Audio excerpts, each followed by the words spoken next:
결혼한 지 2년이 된 준호 씨는 이번 추석에도 혼자 고향으로 내려가는 길에 올랐습니다. 아내 혜진 씨는 이번에도 시댁에 오지 않겠다는 결정을 내렸고, 준호 씨는 그 결정을 존중하려 했지만 여전히 마음속은 복잡했습니다.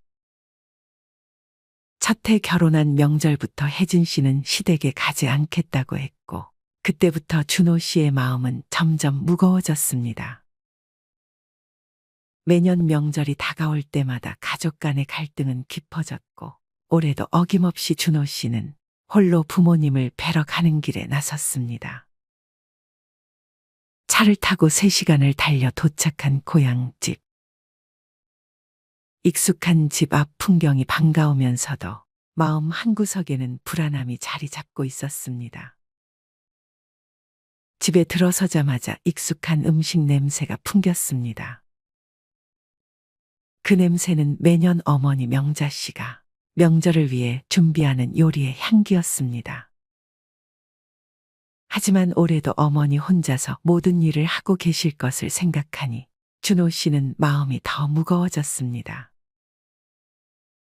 엄마, 저 왔어요. 준호 씨는 어머니에게 인사하며 주방으로 다가갔습니다.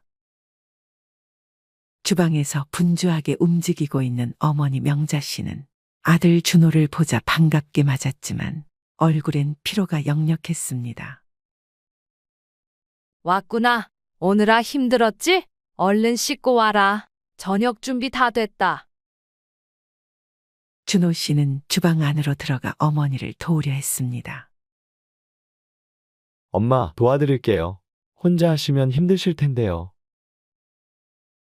그러나 명자 씨는 피곤한 얼굴로 고개를 저으며 말했습니다. 아니다. 너도 오느라 힘들었을 텐데 그냥 쉬어라. 그러나 준호 씨는 어머니의 말을 듣고 그냥 앉아 있을 수 없었습니다. 그는 곧바로 주방으로 들어가 전을 부치기 시작했습니다. 어머니가 전을 뒤집으며 그동안 쌓여온 피로와 서운함을 참지 못하고 한마디 내뱉었습니다. 결혼한 지 얼마 안 됐는데 시댁에 한 번도 안 오겠다고 하는 게 말이 되니? 명자 씨는 준호 씨를 향해 조용히 물었습니다. 그러나 그 안에는 깊은 섭섭함이 담겨 있었습니다. 준호 씨는 아무 말도 하지 못했습니다. 그동안 아내 혜진의 결정을 존중하려 했지만 어머니의 실망과 섭섭함을 마주할 때마다 준호 씨는 스스로가 이 상황을 제대로 풀지 못한 것 같아 괴로웠습니다. 다른 며느리들은 다 오는데 왜 혜진이만 안 오는 거야?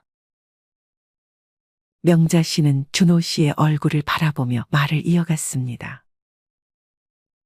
다들 와서 얼굴도 보고 같이 음식도 만들고 다들 그렇게 하는데 혜진이만 왜 안 오냐고. 준호 씨는 답답한 마음에 깊은 한숨을 내쉬었습니다. 엄마, 혜진이는 어릴 때부터 엄마가 시댁에서 고생하는 걸 보고 자라서 그래요. 그게 혜진이한테는 큰 상처로 남아 있어요. 그래서 명절 때 시댁에 오는 게 너무 힘들다고 했어요. 그러나 명자 씨는 그 대답에 전혀 납득하지 못하는 눈치였습니다. 다른 사람들도 힘들어. 근데 그걸 다 참고 오는 거잖아. 그게 명절이고 그게 가족이지. 왜 혜진이는 그걸 못 견디겠다고 하니? 명절 한번 시댁에 오는 게 그렇게 어려운 일이냐? 명자 씨의 목소리에는 서운함과 피로가 겹쳐져 있었습니다. 그녀는 매년 같은 말을 되풀이하며 며느리들이 명절에 오지 않는 이유를 납득할 수 없었습니다. 그런 어머니의 목소리에 준호 씨도 더 이상 할 말이 없었습니다. 그는 아내 혜진의 결정을 이해하려 했지만 어머니의 상처를 마주할 때마다 그의 마음은 괴로움으로 가득 찼습니다. 그때 형과 형수가 아이들을 데리고 집에 도착했습니다. 형수는 아이들과 시간을 보내며 주방에서 멀찍이 떨어져 있었고 명자 씨는 그 모습을 보며 짜증이 치밀어 올랐습니다. 해마다 형수는 명절에 와서 아이들을 돌보느라 바쁘다며 주방 일에는 손을 대지 않았고 올해도 어김없이 비슷한 상황이 이어졌습니다. 애들하고 좀 놀고 나중에 도울게요. 형수는 조심스럽게 말하며 아이들과 시간을 보내고 있었습니다.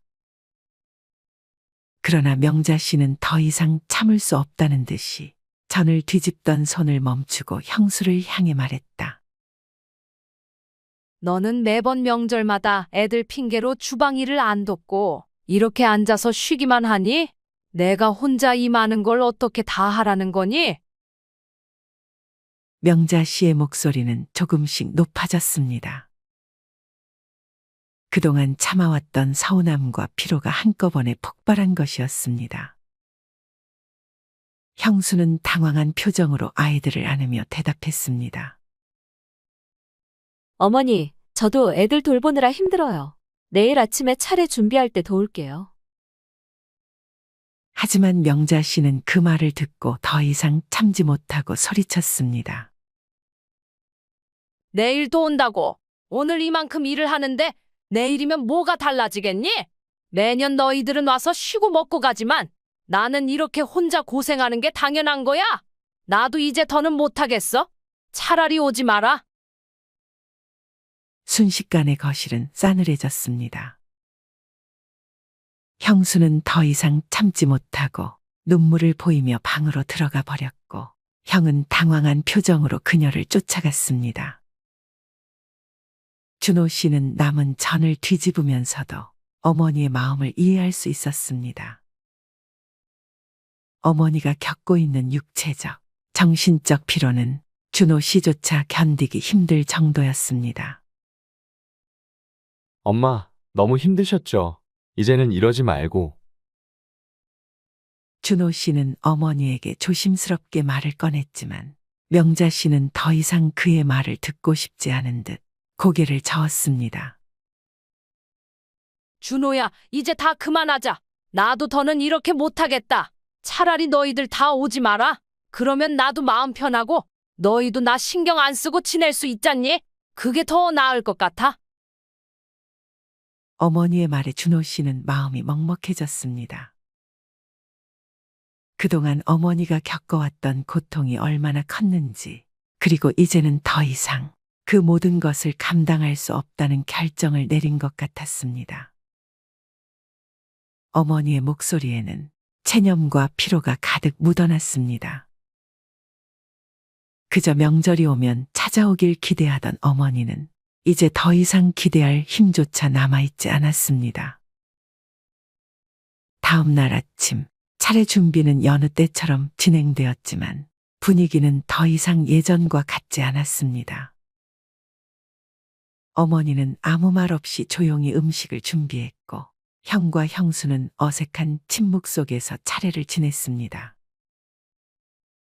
차례가 끝난 후 형과 형수는 아이들을 데리고 서둘러 떠났습니다. 그들의 발걸음은 무겁고 말은 거의 없었습니다. 준호 씨는 남겨진 집안의 무거운 공기를 마주하며 홀로 어머니와 남았습니다. 어머니는 설거지를 하며 묵묵히 일을 하고 있었고 준호 씨는 그 모습을 지켜보며 차마 아무 말도 할 수 없었습니다. 명절은 이제 더 이상 가족 간의 즐거운 화합의 시간이 아니었습니다.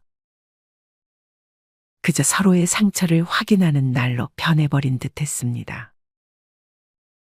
그날 저녁, 준호 씨는 어머니와 함께 조용히 저녁 식사를 했습니다. 음식은 여전히 맛있었지만 그 안에 담긴 어머니의 지친 손길과 마음을 느낄 수 있었습니다. 준호 씨는 더 이상 어머니가 힘든 명절을 보내지 않도록 무언가 해야 한다는 결심을 했지만 그것이 무엇인지조차 막막하게 느껴졌습니다. 어머니는 더 이상 자식들에게 기대하지 않겠다고 다짐한 듯했습니다. 자식들이 오지 않아도 명절을 혼자 보내도 그녀는 이제 더 이상 서운하지 않기로 한 것입니다. 그녀의 얼굴에는 피곤한 고요함만이 남아 있었습니다. 이번 사연 여러분은 어떻게 들으셨나요? 명절은 늘 따뜻한 가족의 풍경과 함께 떠오르는 단어이지만 오늘 이야기처럼 그리 따뜻하지 않은 현실을 마주하는 경우도 적지 않습니다. 추석을 앞두고 자식들이 오지 않는 것을 받아들이기로 한 어머니의 결심. 그리고 그런 어머니를 보며 마음 아파하는 자식들의 이야기는 많은 이들에게 공감과 씁쓸함을 동시에 안겨줍니다. 요즘 명절의 풍경은 과거와는 많이 달라졌습니다.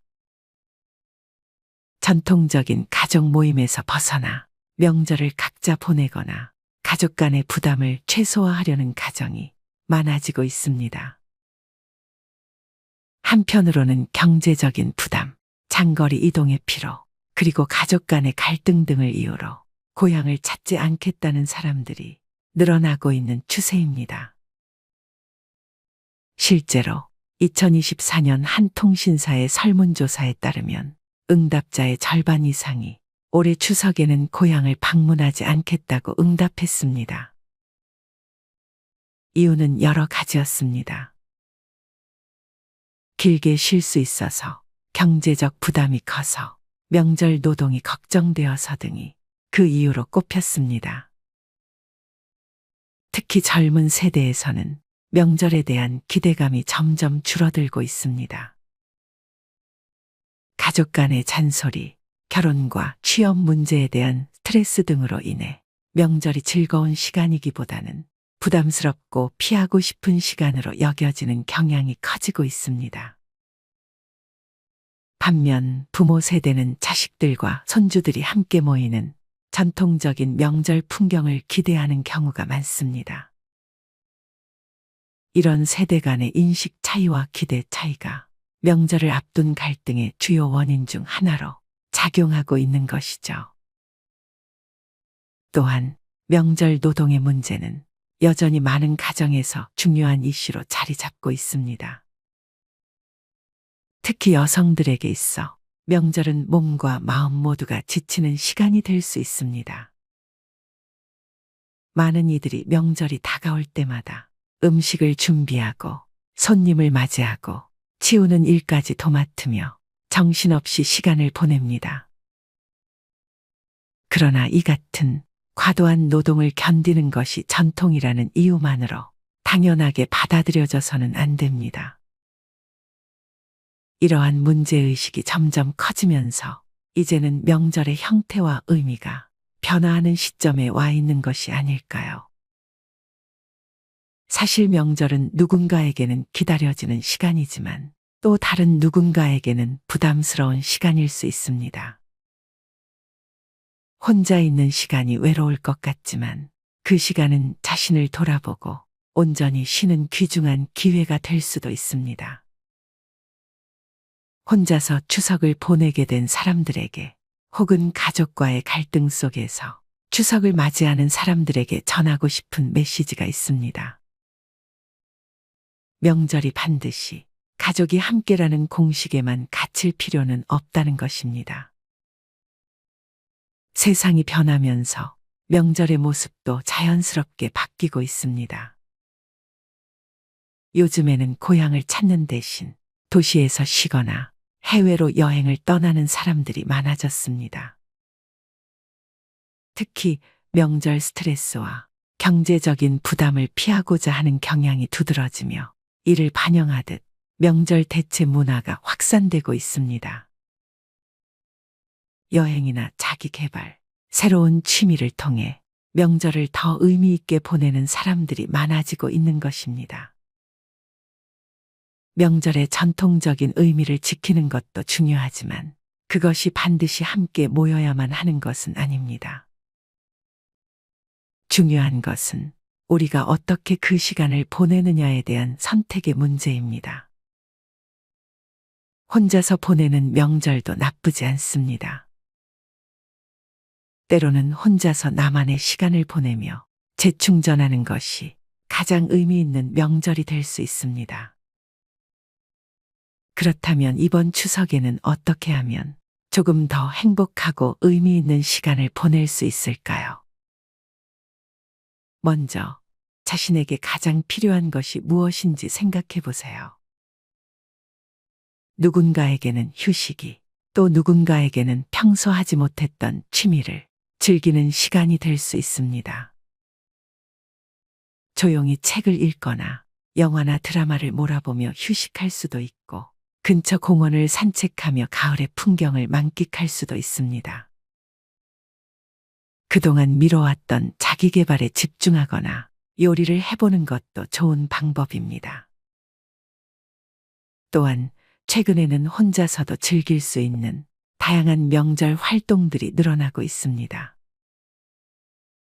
명절 음식이 그리운 분들은 배달 음식을 통해 전통 음식을 맛볼 수 있고, 명절 분위기를 느끼고 싶다면 집에서 간단한 상차림을 준비해 보는 것도 좋습니다.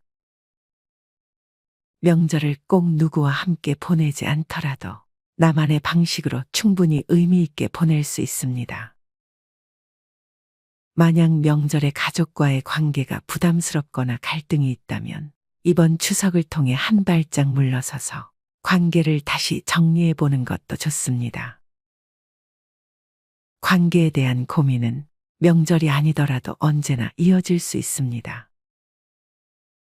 그럴 때에는 혼자서 천천히 생각하고 스스로를 돌아보며 그 관계를 어떻게 개선할 수 있을지 생각해 보는 시간이 필요할지도 모릅니다. 가족과 함께하는 명절이 아니더라도 혼자서 추석을 보낼 때 그 시간은 오롯이 자신에게 집중할 수 있는 소중한 시간이 될 수 있습니다. 자신에게 더 많은 여유를 주고 스트레스에서 벗어나 진정한 휴식을 취해보세요.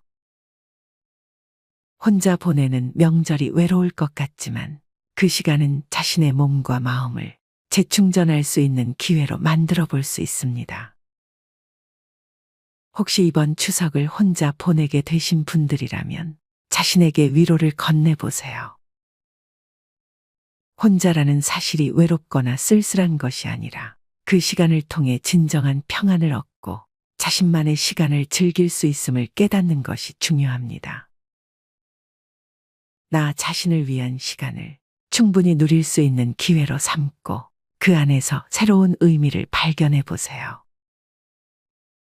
모두가 각자의 방식으로 추석을 맞이하고 있지만 그 안에 담긴 소중한 시간은 누구에게나 같습니다. 우리가 어디에 있든 어떤 방식으로 명절을 보내든 그 시간은 우리에게 휴식과 여유, 그리고 새로운 시작을 가져다 줄 수 있습니다.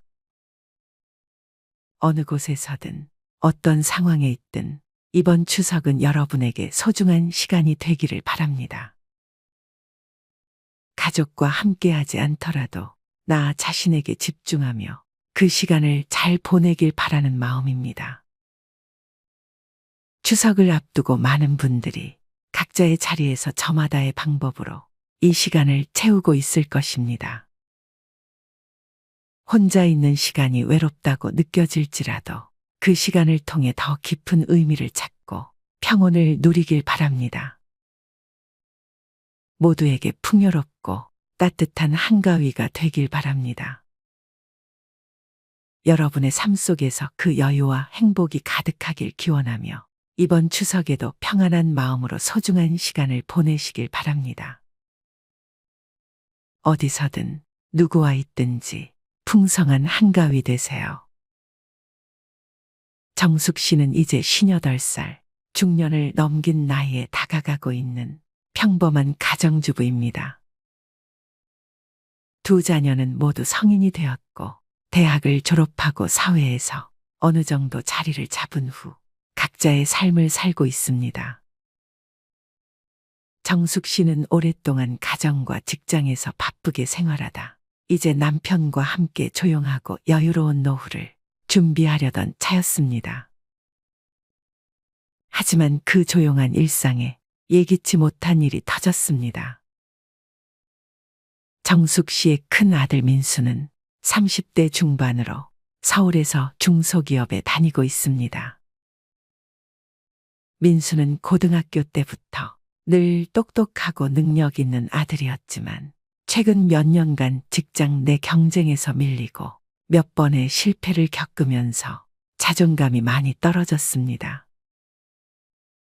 그러다 보니 민수는 자주 부모에게 경제적 도움을 요청하며 점점 부모에게 의존적인 태도를 보이기 시작했습니다.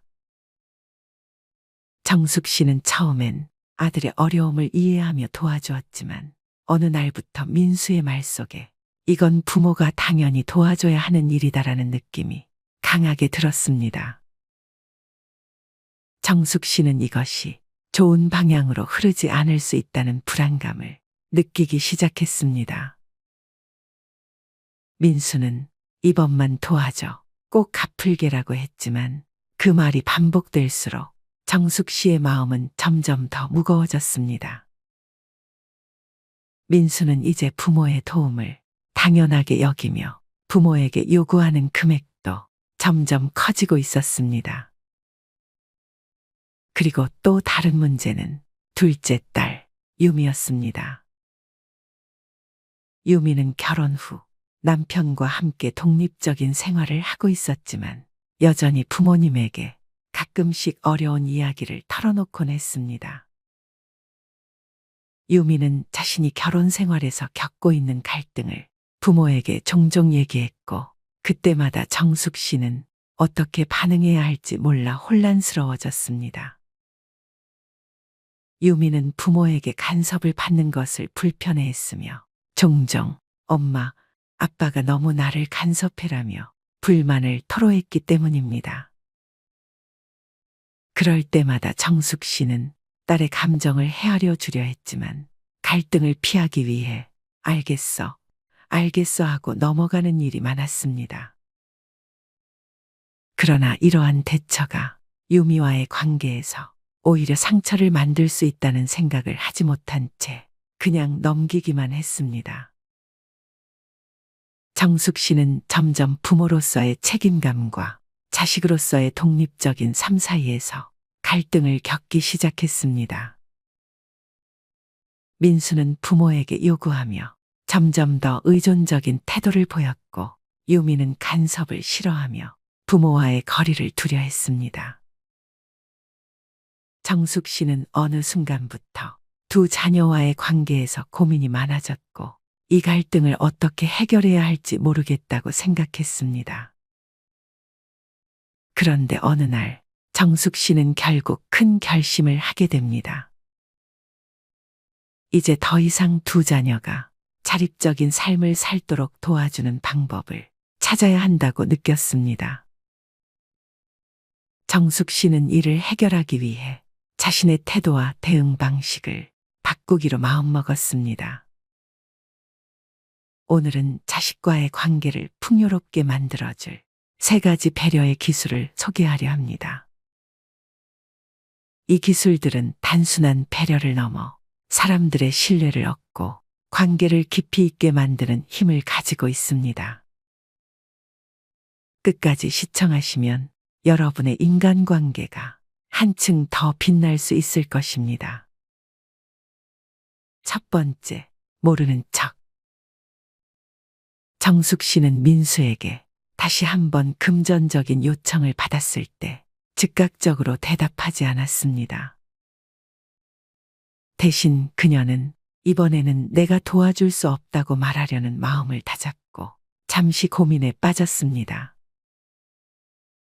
민수는 부모가 도와줄 거라는 확신을 가지고 요구했지만 정숙 씨는 모르는 척하는 태도를 취했습니다.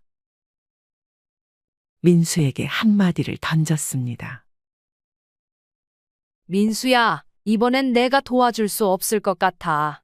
내가 어려운 상황인 건 알지만 이번엔 스스로 해결할 수 있을 거라고 믿어. 내가 어떻게 할 수 있을지 생각해보고 필요한 일이 있으면 말해줘. 우리가 항상 도와줄 수는 없으니까. 정숙 씨는 여기서 중요한 선택을 했습니다. 단순히 모르는 척하려는 것이 아니라 민수에게 자신의 어려움을 스스로 해결할 기회를 주는 것이었습니다. 민수가 부모의 도움 없이도 문제를 해결할 수 있다는 자신감을 주고자 한 것이었습니다. 처음에는 민수가 놀란 표정을 지었지만 점차 스스로 어떻게 할 수 있는지 고민하기 시작했습니다. 그리고 며칠 후 민수는 자신이 직장에서 어떤 잘못된 태도를 보였고 그로 인해 문제가 발생했다는 것을 깨달았습니다. 그가 스스로 문제를 인식하고 해결 방안을 찾는 데 도움을 준 것은 정숙 씨가 모른 척하면서도 그의 성장을 돕는 지혜로운 선택이었습니다. 모르는 척은 때로는 상대방의 잘못을 지적하거나 직접적인 도움을 주는 것보다 그들이 스스로 문제를 해결할 수 있도록 기회를 주는 배려가 될 수 있습니다. 정숙 씨는 민수가 성장할 수 있도록 그에게 해결의 기회를 준 것입니다. 이 과정에서 민수는 자립적인 삶을 위해 중요한 교훈을 얻었습니다. 두 번째, 돈 없는 척. 정숙 씨는 두 번째로 민수와 유미에게 돈 문제를 다룰 때 돈 없는 척하는 방법을 택했습니다. 민수는 또다시 큰 금액을 요구하며 이번에는 정말 마지막이야라는 말을 반복했습니다. 하지만 정숙 씨는 처음으로 단호하게 말을 꺼냈습니다.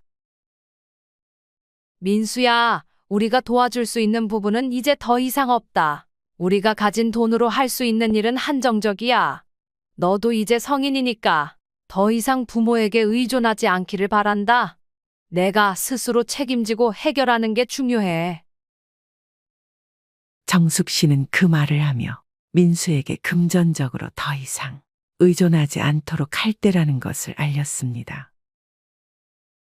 처음에는 민수가 약간 화가 났지만 결국 그는 부모가 자신의 경제적인 문제에 끼어들지 않도록 스스로 해결책을 찾아가기로 결심했습니다. 돈 없는 척하는 것이 곧 민수에게 더 이상의 경제적 의존을 끊게 만들었고 자립적인 삶을 살도록 한 중요한 순간이었습니다.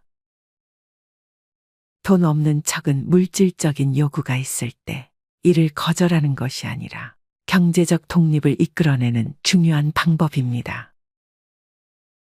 부모가 더 이상 경제적 지원을 해주지 않으면서 자식이 스스로 문제를 해결하는 기회를 만들 수 있습니다.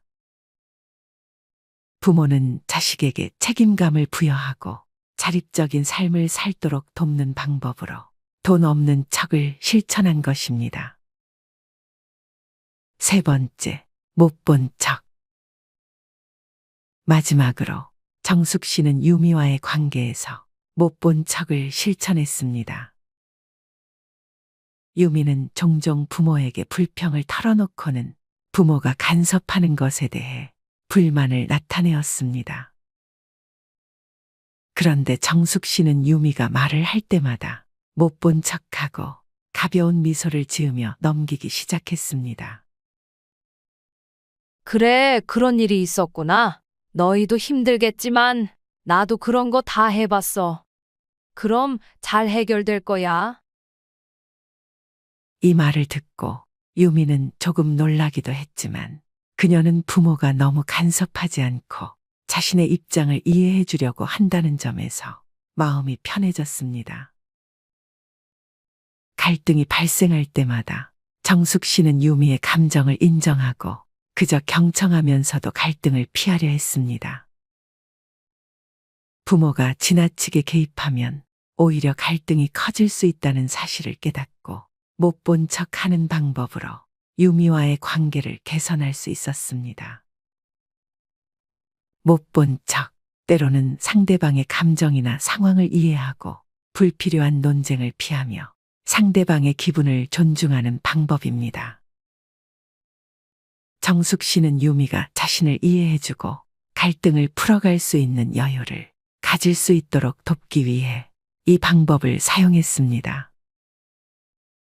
정숙 씨는 모르는 척, 돈 없는 척, 못 본 척을 통해 가족 간의 갈등을 풀어갔습니다. 이를 통해 그녀는 가족을 향한 깊은 사랑과 배려를 표현할 수 있었고 자녀들이 더 성숙한 자세로 자신들의 문제를 해결하게 만들었습니다. 갈등을 피하고 서로에 대한 이해와 존중을 바탕으로 관계를 발전시킨 정숙 씨의 지혜는 어른이 되어서도 서로를 배려하고 존중하는 방법을 배워가는 과정을 보여줍니다. 이처럼 나이가 들수록 중요한 것은 단순한 물질적인 지원이나 감정적인 반응이 아니라 상대방을 이해하고 배려하는 지혜와 태도입니다. 세 가지 척은 단순히 회피하는 태도가 아니라 상대방을 배려하며 건강한 관계를 유지하기 위한 중요한 방법이 될 수 있습니다. 사람들과의 만남은 언제나 다양한 감정을 동반합니다. 어떤 사람과의 대화는 편안하고 따뜻하게 느껴지지만 다른 사람과는 왠지 모르게 거리감과 어색함이 생기기도 하죠. 인간관계는 겉보기엔 간단해 보여도 사실 많은 감정과 노력이 뒤따르는 복잡한 과정입니다. 말 한마디, 행동 하나가 관계를 부드럽게 만들 수도 긴장감을 불러일으킬 수도 있습니다. 그렇다면 왜 우리는 어떤 사람에게는 마음을 활짝 열고 또 어떤 사람에게는 닫게 될까요? 그 답은 우리가 얼마나 서로를 이해하고 배려하는지에 달려 있습니다.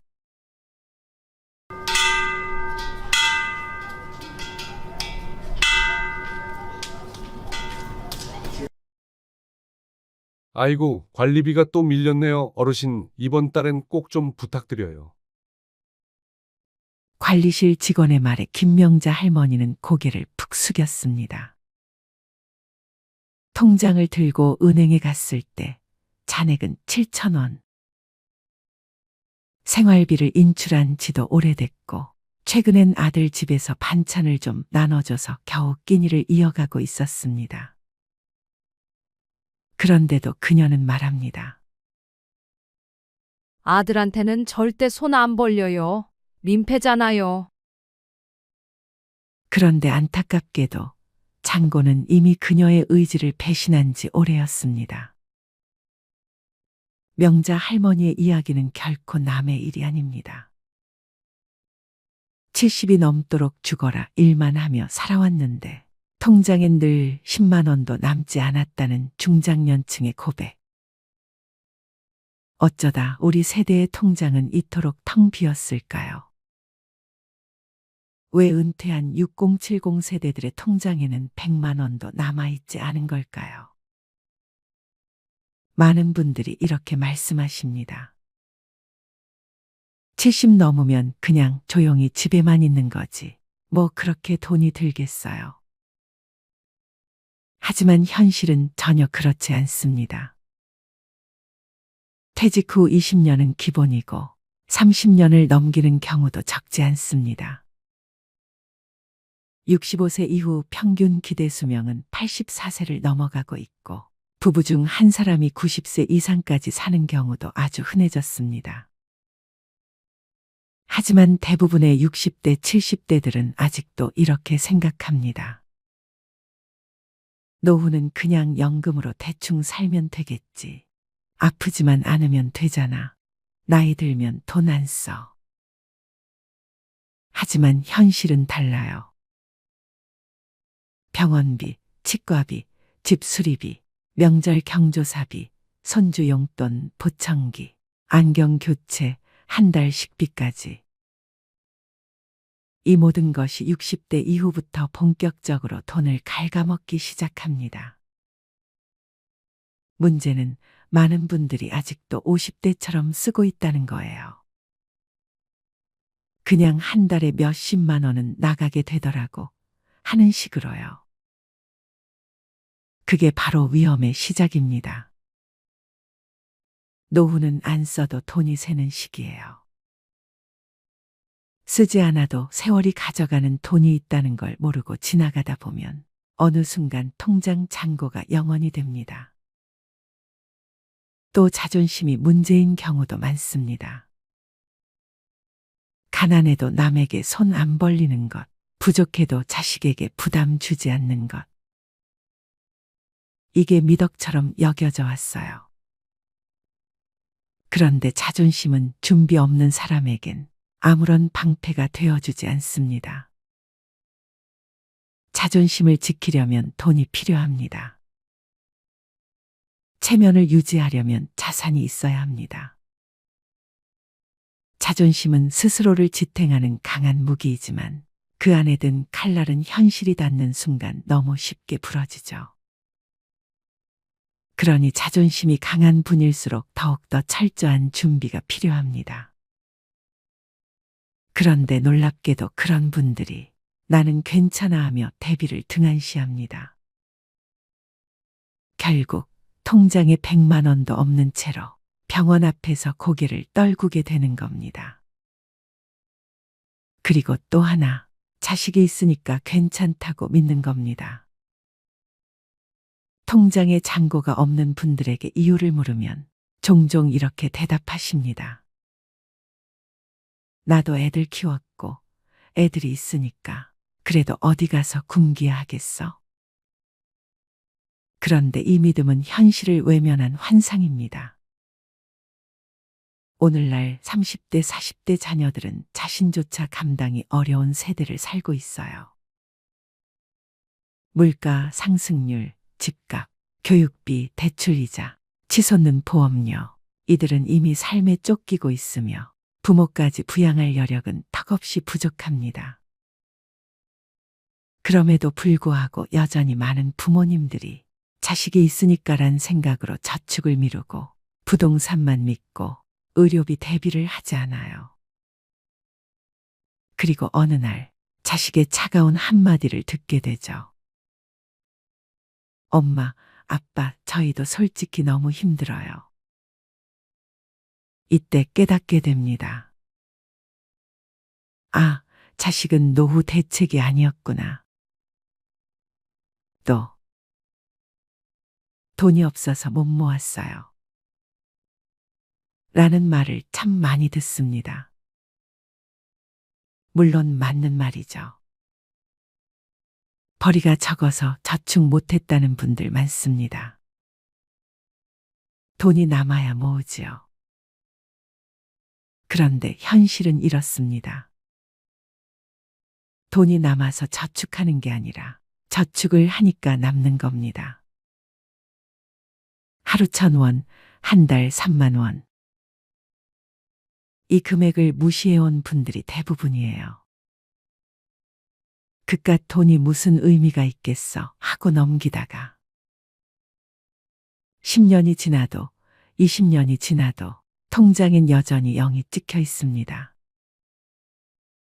반면 정말 소득이 적어도 매달 3만 원, 5만 원씩 꾸준히 모아온 분들은 그래도 급할 땐 꺼낼 게 있어서 다행이에요 라고 말하십니다. 문제는 금액이 아니라 습관입니다. 작은 돈을 소중히 여긴 사람은 언젠가 큰 돈도 제대로 다룰 수 있게 됩니다. 그리고 또 이런 말씀도 하세요. 그냥 아프지만 않으면 돼요. 하지만 노후의 가장 큰 지출은 바로 병원비입니다. 특히 치과, 안과, 정형외과는 보험이 잘 안 되거나 비용이 큽니다. 의외로 큰 돈이 드는 항목이 청력 저하, 백내장, 무릎 연골 수술, 틀니, 임플란트 그리고 각종 검진비입니다. 문제는 이런 항목은 대부분 계획되지 않은 지출이라는 겁니다. 통장에 100만 원도 없는 분들은 이런 의료비 앞에서 항상 무력해집니다. 아이고, 그거는 나중에 아프면 그때 생각해보지. 하지만 그때는 갑자기 오고 그때 돈이 없으면 삶의 질이 수직낙하합니다. 그런가 하면 삶의 낙이 없다고들 하십니다. 여가와 취미가 없다 보니 지출이 감정적으로 이루어지는 경우가 많습니다.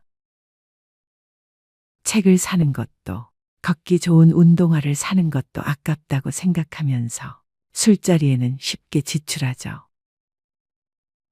내가 이 나이에 친구라도 만나야지. 그러다 보니 남는 게 없습니다.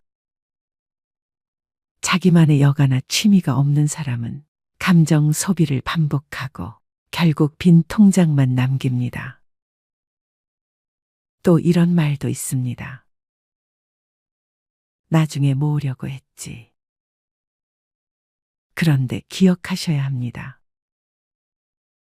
돈을 모으는 데에는 나중이 없습니다. 지금 시작하지 않으면 그 나중은 오지 않습니다. 통장에 100만 원도 없는 70세 어르신들이 공통적으로 하는 후회는 딱 하나입니다. 조금이라도 일찍 시작할 걸.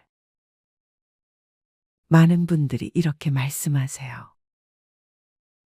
나 정말 검소하게 살았어요. 사치 같은 건 절대 안 했어요. 하지만 현실은 다릅니다.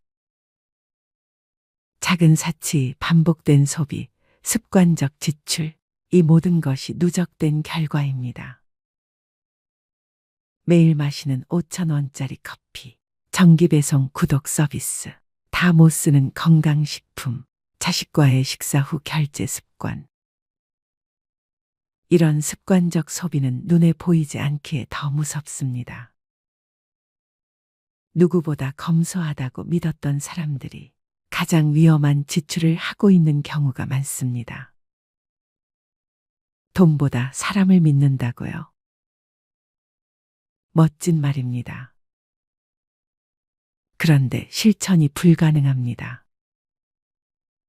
사람도 관계도 존엄도 결국 돈 위에 세워져야 지속될 수 있기 때문입니다.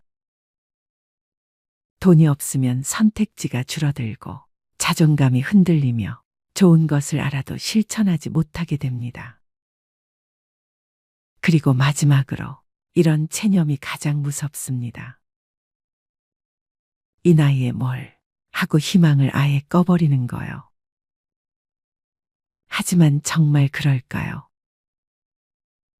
지금 이 영상을 보신다면 아직 늦지 않았습니다. 1만 원부터 시작하세요. 매일 가계부를 써보세요. 하루에 커피 한 잔 안 마시고 저축하세요. 당장 1년 뒤 당신의 통장은 달라질 수 있습니다. 70세에도 인생은 다시 시작할 수 있습니다. 통장 잔고가 0원이어도 오늘부터 진짜로 변화하고자 하는 의지가 있다면 그 인생은 마이너스에서 플러스로 향할 수 있습니다. 작은 돈을 무시하지 마세요. 주관 없는 소비를 경계하세요. 자식이 아닌 나의 힘으로 설 준비를 지금 하세요. 그리고 꼭 기억하세요. 돈이 없어서 불행한 게 아닙니다. 돈이 없는데도 바꾸려 하지 않을 때, 그때 진짜 불행이 시작됩니다. 박종수 할아버지는 은퇴 후 몇 년 동안은 어떻게든 자립하며 살아갔습니다. 하지만 투자 실패와 과도한 지출로 인해 점점 재정 상태가 악화되면서 그는 더 이상 혼자 힘으로 생활을 유지할 수 없었습니다. 어느 날 결국 그는 큰 결심을 하고 자식들에게 돈을 부탁하기로 합니다. 그날 오후 종수 할아버지는 가장 큰 아들인 영수의 집을 찾아갔습니다. 평소에도 자주 오가던 집이었지만 오늘은 발걸음이 무거웠습니다. 초인종을 누르자 영수가 문을 열어주었습니다. 아버지, 웬일이세요? 오랜만에 오셨네요. 종수 할아버지는 어색하게 웃으며 집 안으로 들어갔습니다. 따뜻한 차를 대접받으며 그는 몇 번이나 입을 때려다가 다시 다물었습니다. 결국 마음을 굳게 먹고 조심스럽게 말을 꺼냈습니다. 영수야, 아버지가 정말 미안한데 이번 달 생활비가 부족해서 좀 도와줄 수 있겠니? 영수는 순간 당황한 듯 멈칫했습니다. 그는 이미 가정의 생계를 위해 열심히 일하고 있었고 아이들의 교육비와 각종 생활비로 부담이 컸기 때문입니다. 그러나 아버지를 외면할 수는 없었습니다. 네, 아버지 얼마나 필요하세요? 종수 할아버지는 잠시 머뭇거리다 조심스럽게 말했습니다. 한 50만 원 정도면 될 것 같구나.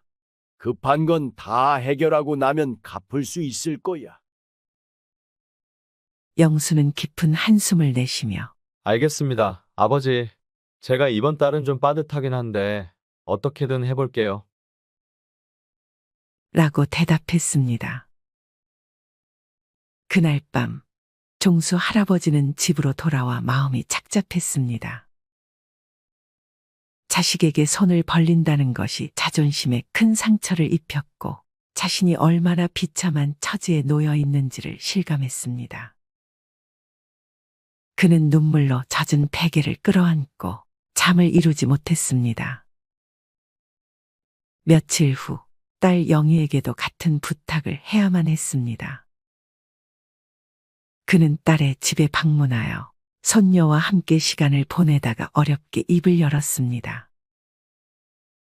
영희야, 아빠가 정말 미안한데 생활비가 좀 부족해서 말이다.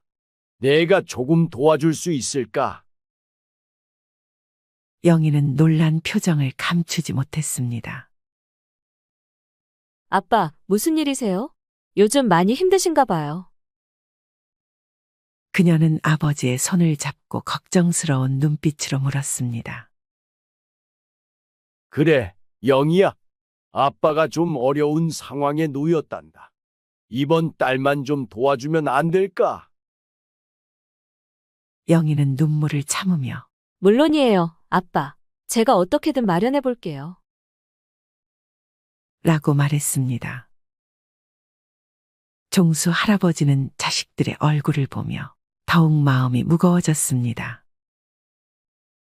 자식들에게 짐이 된다는 사실이 그를 괴롭혔고 그는 자신이 잘못된 결정을 내렸음을 후회하며 자책했습니다. 자식들에게 손을 벌릴 때마다 그는 더욱 비참해졌고 그들에게 부담을 주는 자신의 처지가 너무도 서글펐습니다. 이렇게 박종수 할아버지는 말년에 자식들에게 돈을 부탁하며 비참한 나날을 보냈고 자식들은 그런 아버지 때문에 힘들어했습니다. 그는 자식들에게 미안함과 고마움을 동시에 느끼며 자신의 실수로 인해 가족 모두가 고통받고 있다는 사실에 깊은 후회를 했습니다. 종수 할아버지는 자식들에게 손을 벌린 이후 자신의 과거를 돌아보며 많은 후회를 하게 되었습니다. 그는 젊은 시절에 많은 잘못된 선택을 했다는 것을 깨달았습니다. 특히 몇 가지 지출은 그의 재정 상황을 악화시키는 큰 원인이었습니다. 첫째로, 종수 할아버지는 젊었을 때 친구들과의 술자리에 많은 돈을 썼습니다. 그는 술을 좋아했고 친구들과 어울리는 것을 즐겼습니다. 매주 금요일 저녁마다 그는 친구들과 함께 술집에 가서 밤늦게까지 술을 마셨습니다. 그때는 재미있고 즐거운 시간이었지만 그렇게 쓴 돈이 한 달, 한 해를 넘어가며 상당한 금액이 되었음을 나중에야 깨달았습니다. 그는 그 돈을 저축하거나 투자했다면 지금과는 다른 상황이었을 것이라고 후회했습니다. 둘째로, 종수 할아버지는 무리한 모임과 회식에 큰 돈을 썼습니다. 회사에서 중요한 자리나 회식이 있을 때마다 그는 자신이 적극적으로 나서서 계산을 하곤 했습니다. 후배들과 동료들에게 좋은 인상을 주고 싶어 했기 때문입니다. 그는 자신의 지갑을 열며 후배들에게 인심을 베푸는 것이 당연하다고 생각했지만 그로 인해 쌓인 비용은 그의 재정에 큰 부담이 되었습니다. 셋째로 종수 할아버지는 가족 여행에 많은 돈을 썼습니다. 그는 가족들과의 추억을 만드는 것이 중요하다고 생각해 자주 여행을 떠났습니다.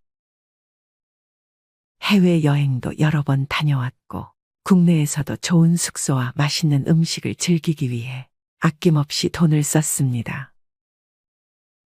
물론 가족들과의 추억은 소중하지만 그로 인해 재정적 여유가 사라진 것을 후회했습니다. 넷째로 그는 고급 소비품에 많은 돈을 썼습니다. 명품 가방, 고급 시계, 최신 전자기기 등을 사면서 그는 일시적인 만족감을 느꼈지만 나중에 그것들이 자신의 삶에 얼마나 큰 영향을 미쳤는지 깨닫게 되었습니다. 특히 명품 소비는 주변 사람들에게 자신을 과시하기 위한 것이었지만 그로 인해 큰 금액이 낭비되었습니다. 마지막으로 종수 할아버지는 자식들에게 과도한 지원을 했습니다. 자식들이 결혼할 때, 집을 장만할 때, 심지어 손자들의 교육비까지 그는 아낌없이 지원했습니다. 자식들을 도와주는 것이 부모의 당연한 역할이라고 생각했지만 그로 인해 자신의 노후 자금을 마련하지 못했다는 것을 후회했습니다. 이렇게 종수 할아버지는 자신의 과거를 돌아보며 많은 후회를 했습니다. 그는 자식들에게 부담을 주지 않기 위해 신중하게 재정 관리를 했어야 했다는 것을 깨달았습니다. 나이 들수록 돈은 줄고 소비는 줄여야 한다는 말, 머리로는 알면서도 정작 카드 명세서를 보면 한숨부터 나오는 분들이 많습니다. 나는 그렇게까지 안 썼는데, 별거 안 했는데 왜 이렇게 빠져나갔지? 사실 노후의 가난은 돈이 없어서가 아닙니다. 무의식 중에 반복하고 있는 소비 패턴이 당신의 노후를 잠식하고 있는 겁니다. 특히 오늘 이야기할 9가지 소비는 6070세대, 즉 소비를 줄여야 할 시기에 오히려 집착하고 있는 지출 항목들입니다. 당신의 삶에도 이 9가지가 들어와 있다면 지금부터라도 정리가 필요합니다. 첫 번째, 명절 선물, 체면이라는 이름의 낭비. 나이 들수록 체면을 지켜야 한다는 생각이 강해집니다. 명절이 되면 아무도 시키지 않아도 비싼 한우 세트, 과일 상자, 건강식품을 고릅니다. 그래도 어른인데 이 정도는 해야지. 며느리 친정에도 뭔가 보내야지. 하지만 체면은 지갑에서 나갑니다. 그리고 그 체면을 지킬수록 약값을 미루고 전기요금을 걱정하는 현실이 찾아옵니다. 체면은 빚내서 유지할 게 아닙니다.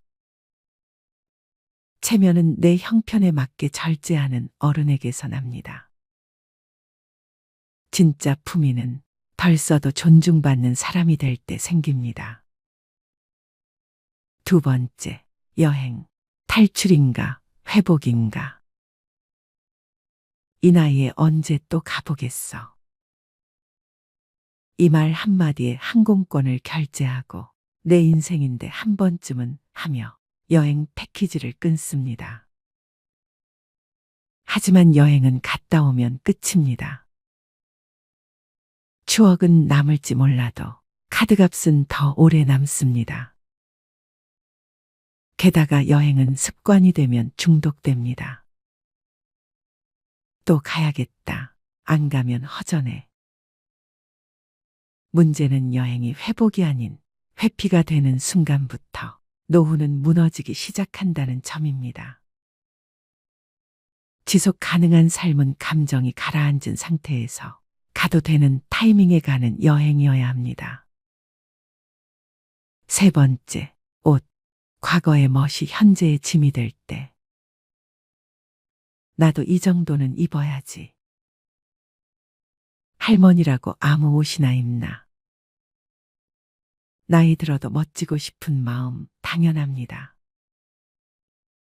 하지만 옷장이 가득 차 있고 입는 옷은 늘 똑같은데도 또 다시 신상을 고르고 있다면 그건 멋이 아니라 불안을 지우기 위한 소비일 수 있습니다. 노년의 멋은 비싼 옷이 아니라 단정함에서 시작됩니다. 꾸준히 다림질된 셔츠, 잘 맞는 슬랙스, 깔끔한 운동화. 그것이면 됩니다. 진짜 품위는 옷에서 나오는 게 아니라 자기 삶에 책임지는 태도에서 나옵니다. 네 번째, 커피. 하루 한 잔은 괜찮을까? 퇴직 후 할 일 없는 하루의 시작은 늘 커피 한 잔으로 열립니다.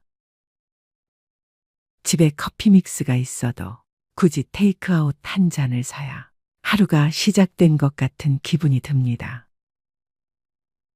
하루 4,000원. 한 달이면 12만 원. 1년이면 144만 원입니다. 그거 아껴서 얼마나 모으겠어? 그렇게 말하는 순간 매달 반복되는 작은 구멍이 노후 재정을 서서히 잠식합니다. 여유는 커피로 사는 것이 아니라 관계와 일상 속에서 길러야 할 감정입니다. 돈 들여 위로받는 습관은 결국 더 큰 허기를 남깁니다. 다섯 번째, 택시. 편함의 이름으로 무너지는 근력. 한 정거장 거리도 걷기 싫어집니다. 힘들잖아. 택시 타면 편하지. 그런데 이상하게 이 편함은 갈수록 더 많은 불편함을 부릅니다. 걷는 횟수가 줄어들수록 무릎은 더 약해지고 심장은 더 나빠집니다. 택시비는 그 자체로도 문제지만 움직이지 않는 대가로 찾아오는 병원비는 그보다 훨씬 비쌉니다. 노후의 편안함은 무조건적인 편리함이 아니라 내 몸이 스스로 움직일 수 있는 자유에 있습니다. 여섯 번째, 손주를 위한 지출. 사랑이라는 착각. 손주가 온다 하면 마트부터 갑니다. 과자, 장난감, 옷, 용돈까지. 그래도 할머니인데 뭐라도 해줘야지. 그렇게 매달 10에서 20만 원씩 쓰면서도 정작 자신은 라면으로 끼니를 때웁니다. 그런데 손주는 과자나 돈보단 할머니가 해준 이야기와 밥을 더 오래 기억합니다. 사랑은 사는 것이 아닙니다. 시간을 함께 보내는 것, 함께 눈을 맞추는 것이 진짜 사랑입니다. 지갑이 아니라 마음으로 손주를 대하세요. 일곱 번째, 경조사비. 관계라는 이름의 강요. 친구 아들 결혼이라는데 다들 10만 원 낸다더라. 나만 5만 원 하면 이상하게 보이겠지. 경조사비는 기준이 없습니다. 그래서 더 어렵습니다. 그러나 중요한 것은 당신의 형편과 마음입니다. 남들이 10만 원 낸다고 나도 무리해서 맞추다 보면 정작 당신 자녀의 결혼식엔 통장이 비어 있을 수 있습니다. 경조사비는 투자가 아닙니다. 돌려받지 못할 수도 있습니다. 그래서 더욱 신중하고 절제 있게 써야 할 지출입니다. 여덟 번째, 건강식품. 건강은 사는 게 아니다. 이거 먹으면 혈압 내려간대요. 간에 좋다니까 한번 먹어보려고요. TV, 유튜브, 카톡, 곳곳에서 들려오는 기적의 약들. 하지만 정작 병원에서는 별 효과 없습니다 라는 말만 돌아옵니다. 건강은 한 알로 회복되는 것이 아니라 식사, 수면, 운동, 스트레스 관리라는 기본에서 회복됩니다. 믿음으로 삼킨 알약이 당신의 노후를 지켜주지 않습니다.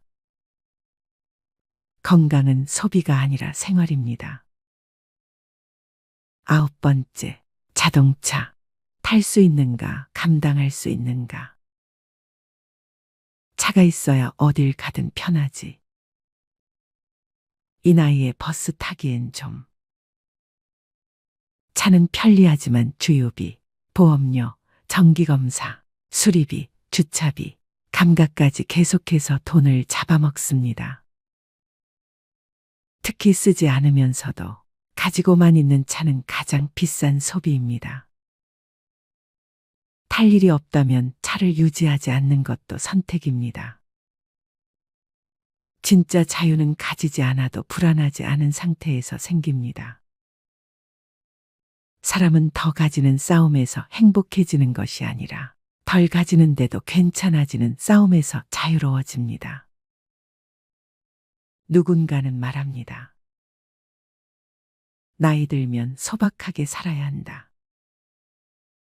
하지만 진짜 소박함은 절제가 생활이 된 사람에게서 나옵니다. 아리스토텔레스는 이렇게 말했습니다. 훌륭한 삶이란 많은 것을 소유한 사람이 아니라 적게 필요로 하는 사람에게 주어진다. 당신의 소비 습관은 지금 당신이 어떤 사람인지 말해주는 거울입니다. 그 거울을 마주하고 불필요한 것들을 하나씩 덜어낼 때 비로소 당신의 삶은 가난에서 벗어나기 시작합니다. 더 벌 수 없다면 덜 쓰는 것이 지혜입니다. 덜 쓰는 삶이 결국 더 오래, 더 평온하게 당신을 지켜줄 것입니다. 마지막으로 좋은 글 하나 소개해 드리겠습니다. 이 글을 들으면서 여러분들이 살아온 인생을 한번 돌아보시길 바랍니다. 이젠 나 스스로를 사랑해야 한다. 우리는 이 세상에 올 때 혼자였다. 갈 때도 동반자가 있을 리가 없다. 사람으로 사는 것은 필경 외로운 일일 것이다. 고독을 즐기다가 새로운 인생을 만난 사람도 있고 오랜 동행의 종지부를 찍은 사람도 있다. 내 삶의 가치는 결코 타인에 의해, 타인이 만들어 놓은 상황에 의해 매겨지는 것이 아니다. 내가 나를 어떻게 바라보느냐, 내가 내 삶을 어떻게 살아가느냐에 따라 달라질 것이다. 우리는 다른 이들과 함께 있을 때 맡겨진 대역을 충실하게 연기한다. 늘 정해진 각본대로 따라하는 훈련이 자신의 진정한 모습을 잃어버리게 만든다. 당연히 스스로를 솔직하게 대면하지 못하는 사람이 생기기도 하고, 자기 자신을 평가하고 투자하는 데 철저히 인색했다. 혼자인 사람은 가장 자유로운 사람이다. 그러나 사람들은 자신의 배역에 익숙해져 있는 터라 이런 자유를 마주하게 되면 오히려 충격에 빠진다. 그래서 상당수의 사람들이 혼자라는 사실을 참을 수 없어 한다. 혼자는 곧 외로우며 공허하고 단정 짓고 착각 속에 빠진다. 하지만 사람은 모두 자신의 길을 당당히 걸어가야 한다. 이젠 자식도 배우자도 일상의 삶에서 잠시 내려놓고 그들만큼이나 사랑한 열정을 오래 잊고 지냈던 나 자신과의 사랑을 위해 사용해 보기로 하자. 이젠 나 스스로를 사랑해야 한다. 내가 나를 사랑해주지 않으면 누가 날 나만큼 사랑해줄까? 최근에 혼자만의 시간을 누려본 기억이 있는가? 혼자서 여행을 가본 적이 있는가? 스스로 고독한 여행자가 되어보자. 한밤중 덜컹거리며 달리는 기차에 앉아 창밖으로 스쳐 지나가는 불빛을 바라보자. 고독은 생각을 풍성하게 키우고 그 차원을 높여준다. 많은 생각이 부담스러운가? 생각이 많은 것은 좋은 일이다. 그것을 조용히 음미할 때 우리의 영혼은 성장한다. 열심히 가정을 지키면서 살아온 나 자신을 마음껏 칭찬하자. 열심히 일하면서 지나온 내 삶을 한껏 사랑하자.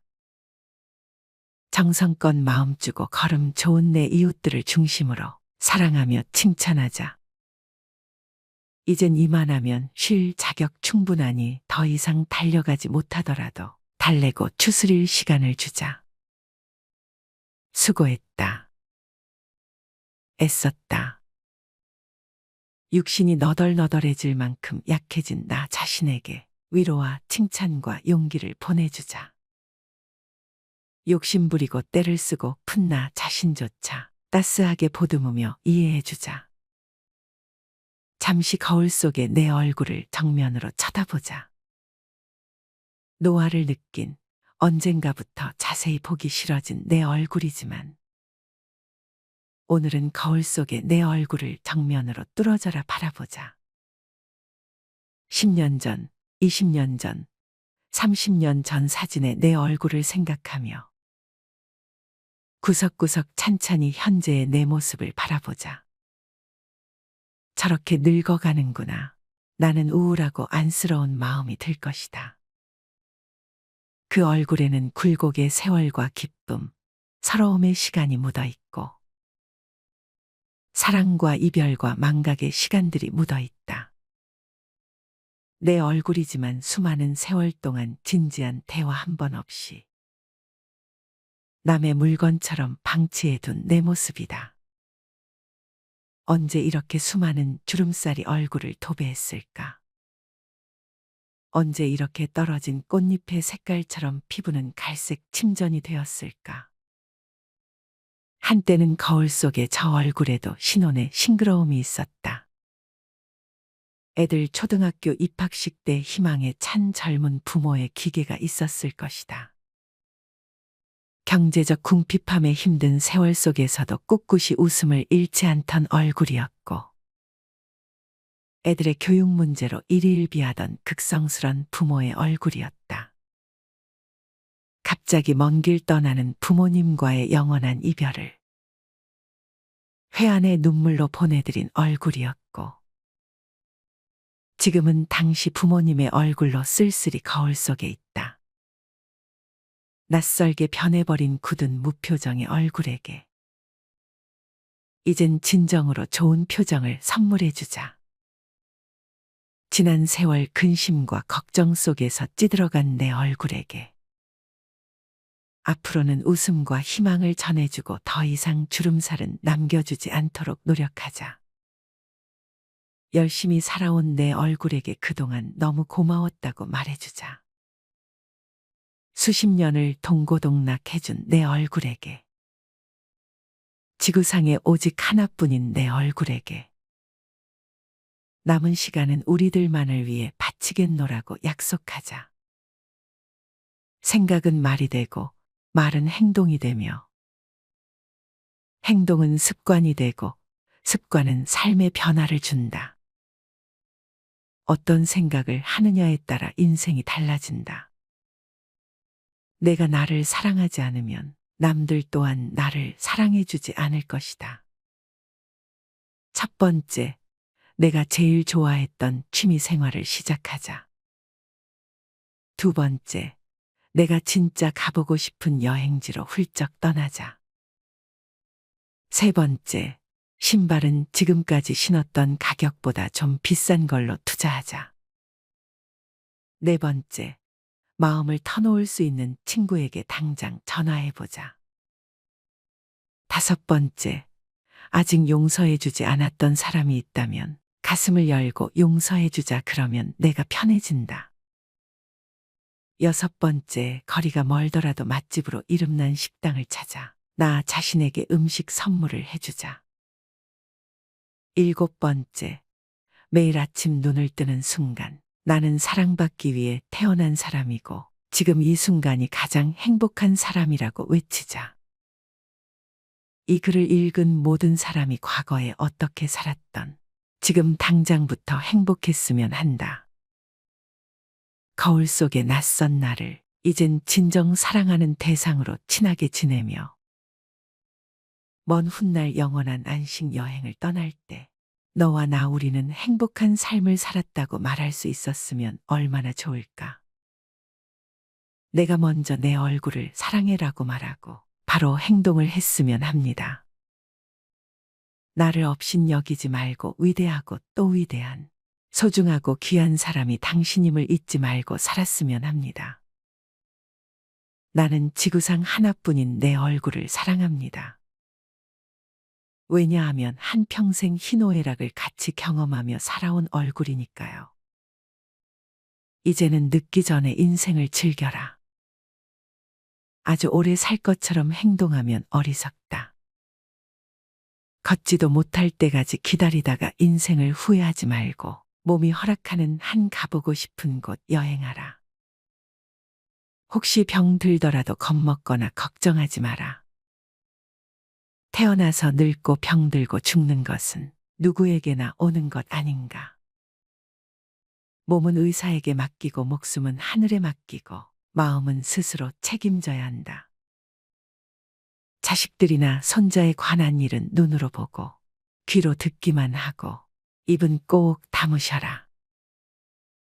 자신이 자신을 최고로 여기고 자신을 대접하며 살다가 생로병사에 순응하며 살자. 머물듯 가는 것이 세월인 것을.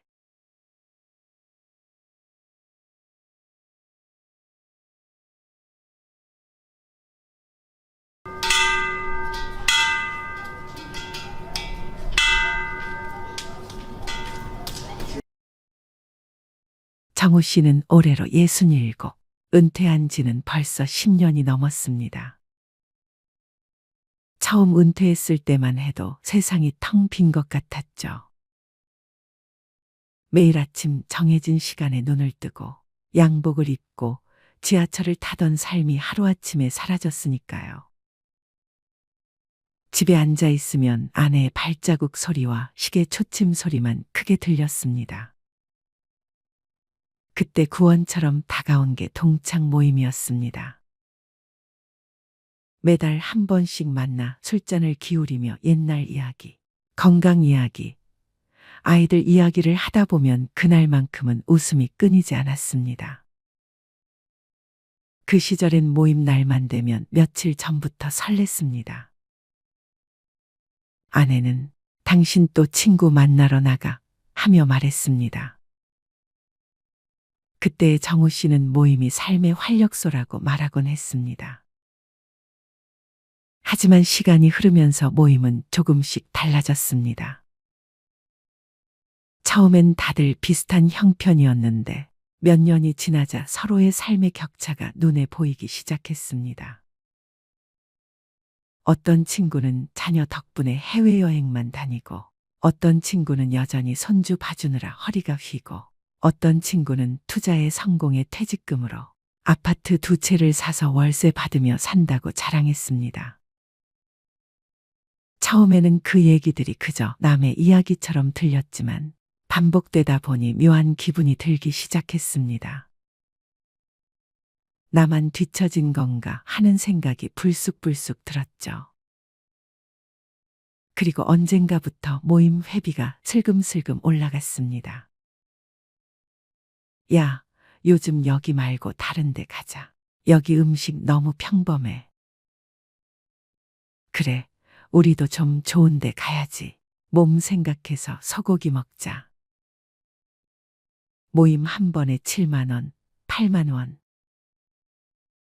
거기에 술값까지 얹히면 10만 원은 훌쩍 넘었습니다. 정우 씨는 속으로 계산기를 두드리며 이러다 생활비 구멍 나겠다 생각했지만 그렇다고 모임에서 돈 문제를 꺼내기엔 자존심이 허락하지 않았습니다. 요즘 좀 힘드니까 싼 데 가자라고 말하면 내가 쪼잔해 보이지 않을까? 그 말 한마디가 목구멍까지 차올랐다가 늘 삼켜졌습니다. 결정적인 일은 어느 날 벌어졌습니다. 모임 자리에서 한 친구가 무심코 말했습니다. 아니, 그 나이에 아직 전세 살아. 요즘 다들 집 하나는 사놓잖아. 그 말이 농담인지 진담인지도 모를 한마디였지만 정우 씨 귀에는 가시처럼 꽂혔습니다. 사실 정우 씨는 몇 년 전 자식 결혼을 도와주느라 퇴직금을 거의 다 썼습니다. 지금은 아내와 전세살이를 하고 있었죠. 집에 돌아오는 길, 그는 그날 찍은 모임 사진을 들여다보다가 휴대폰을 꺼버렸습니다. 사진 속에 환하게 웃고 있는 자신의 얼굴이 낯설게 느껴졌습니다. 나는 이 모임에서 더 이상 웃을 수가 없구나. 웃음 뒤에 숨겨진 씁쓸함이 이제는 감당하기 힘들게 느껴졌습니다. 몇 주 뒤 단톡방에 모임 공지가 올라왔습니다. 이번 달은 강남에 새로 생긴 한우 오마카세 갑시다. 1인 15만 원. 정우 씨는 휴대폰을 한참 들여다보다가 단톡방 상단의 나가기 버튼을 눌렀습니다. 마지막으로 남긴 메시지는 단 한 줄. 여기까지가 제 몫인 것 같습니다. 보내기를 누르고 나니 휴대폰 화면이 텅 비어 보였습니다. 이상하게도 후련하면서도 눈가가 뜨거워졌습니다. 그날 밤 그는 아내에게 조심스럽게 말했습니다. 나 모임 그만하기로 했어. 아내는 잠시 그를 바라보다가 조용히 고개를 끄덕였습니다. 잘했어. 당신 힘들어하는 거 나도 알고 있었어. 사실 요즘 이런 사람들이 많습니다. 모임을 끊는 이유는 단순히 사람이 싫어서가 아닙니다. 그보다도 이제는 내 시간을 더 소중하게 생각하게 되기 때문입니다. 경제적 부담도 큽니다. 모임 한 번에 10만 원씩 쓰다 보면 한 달 용돈의 절반이 날아갑니다. 건강 문제도 있습니다. 밤늦게까지 술자리를 이어가기엔 체력이 예전 같지 않습니다. 그리고 관계 스트레스. 나이 들수록 비교와 자랑, 뒷담화가 오가는 자리는 마음이 편치 않습니다. 이제는 남은 시간이 더 소중하다는 걸 깨닫고 정말 즐겁고 의미 있는 자리에만 나가야겠다고 생각하는 겁니다.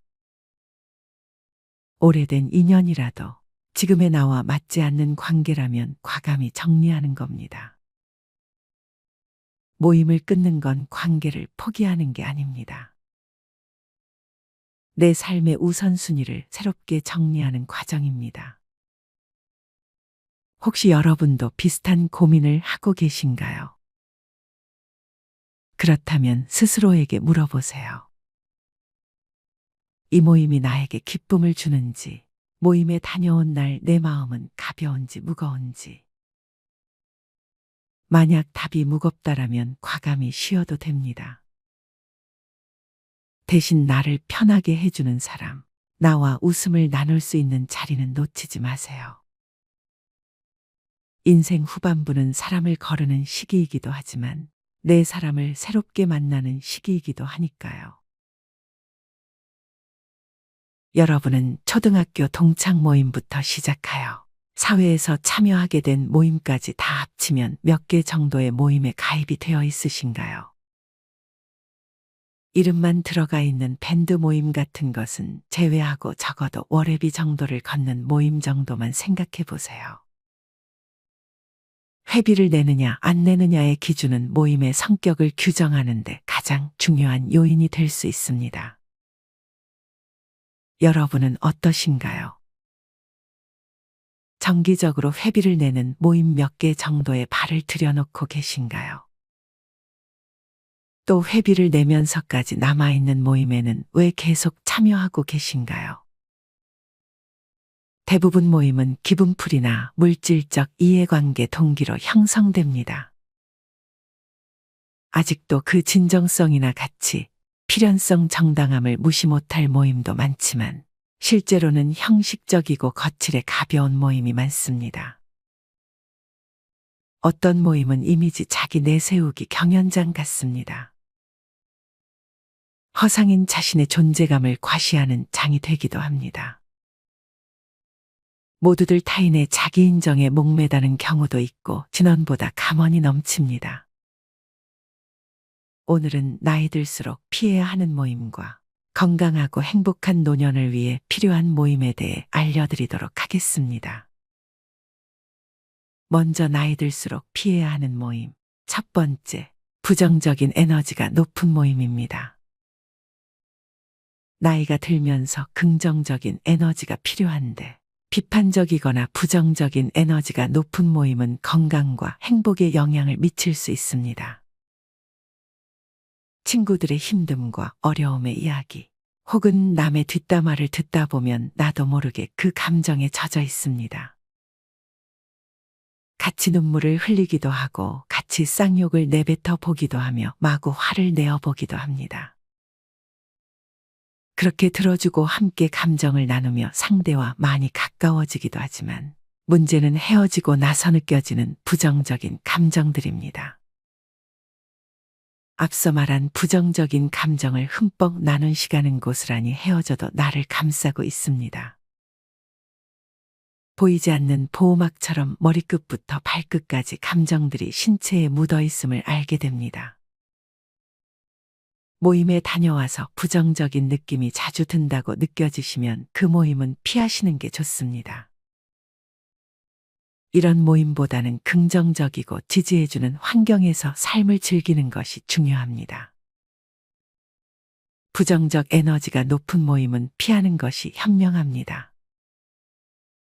두 번째는 자랑만 하는 모임입니다.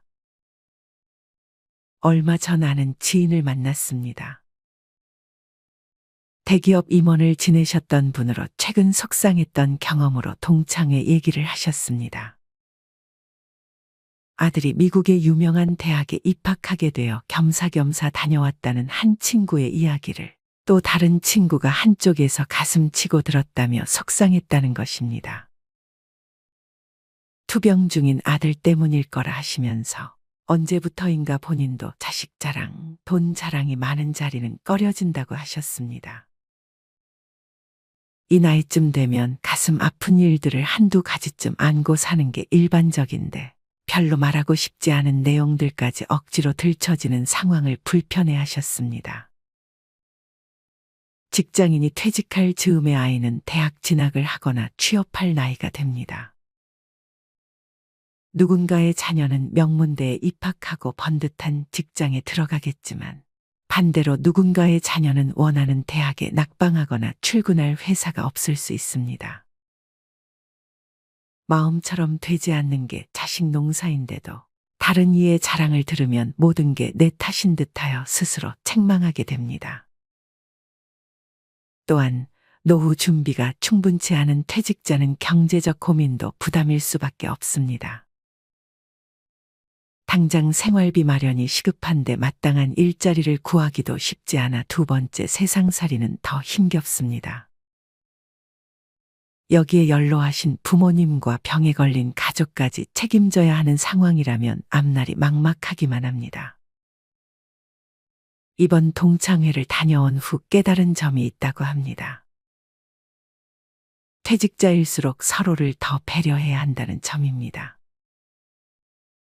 퇴직의 아픔은 같은 퇴직자가 아니면 가까운 가족조차 가늠하기 어렵습니다. 그래서 퇴직자들은 더더욱 나를 드러내기에 앞서 타인을 이해하고 존중하는 태도를 가져야 합니다. 나의 말 한마디가 다른 사람에게 빗으로 꽂히고 내 행동 하나가 상처가 될 수 있기 때문입니다. 무슨 말을 해야 할지 모르겠다면 그저 조용히 지켜보거나 찬찬히 들어주기만 해도 좋을 것 같습니다. 경우에 따라서는 과도한 관심도 버거울 때가 있습니다. 수십 년간 몸담았던 회사에서 떠밀려 나오는 심경을 누가 알까요? 혹여 퇴직자 자신의 헛헛함을 자식 자랑이나 돈 자랑으로 채우려 한다면 이는 상대에게 상처만 줄 뿐입니다. 결코 나와 다르지 않을 동료의 심정도 헤아려 보세요. 세 번째는 서로 시기 질투하는 모임입니다. 이연복 셰프가 한 TV 프로그램에서 자신의 친구 관계에 대해 이야기한 적이 있습니다. 이 셰프에게는 30년 가까이 만나온 친구 모임이 있었습니다. 이 셰프가 유명해지고 난 후 친구 모임에서 2차를 갔을 때 이 차는 누가 돈을 내냐? 라는 말이 나왔습니다. 이 셰프는 이 차는 자기가 내겠다고 했는데 그 말을 듣고 한 친구가 왜 내가 이 차를 쏘느냐며 멱살을 잡았다고 합니다. 결국 싸움이 났고 그 후 이 셰프는 모임에 나가지 않는다고 했습니다. 오랜 친구 모임이 2차 회식비를 내느냐 마느냐 문제로 깨지고 만 것입니다. 하지만 2차 회식비를 누가 내느냐가 진짜 원인은 아닙니다.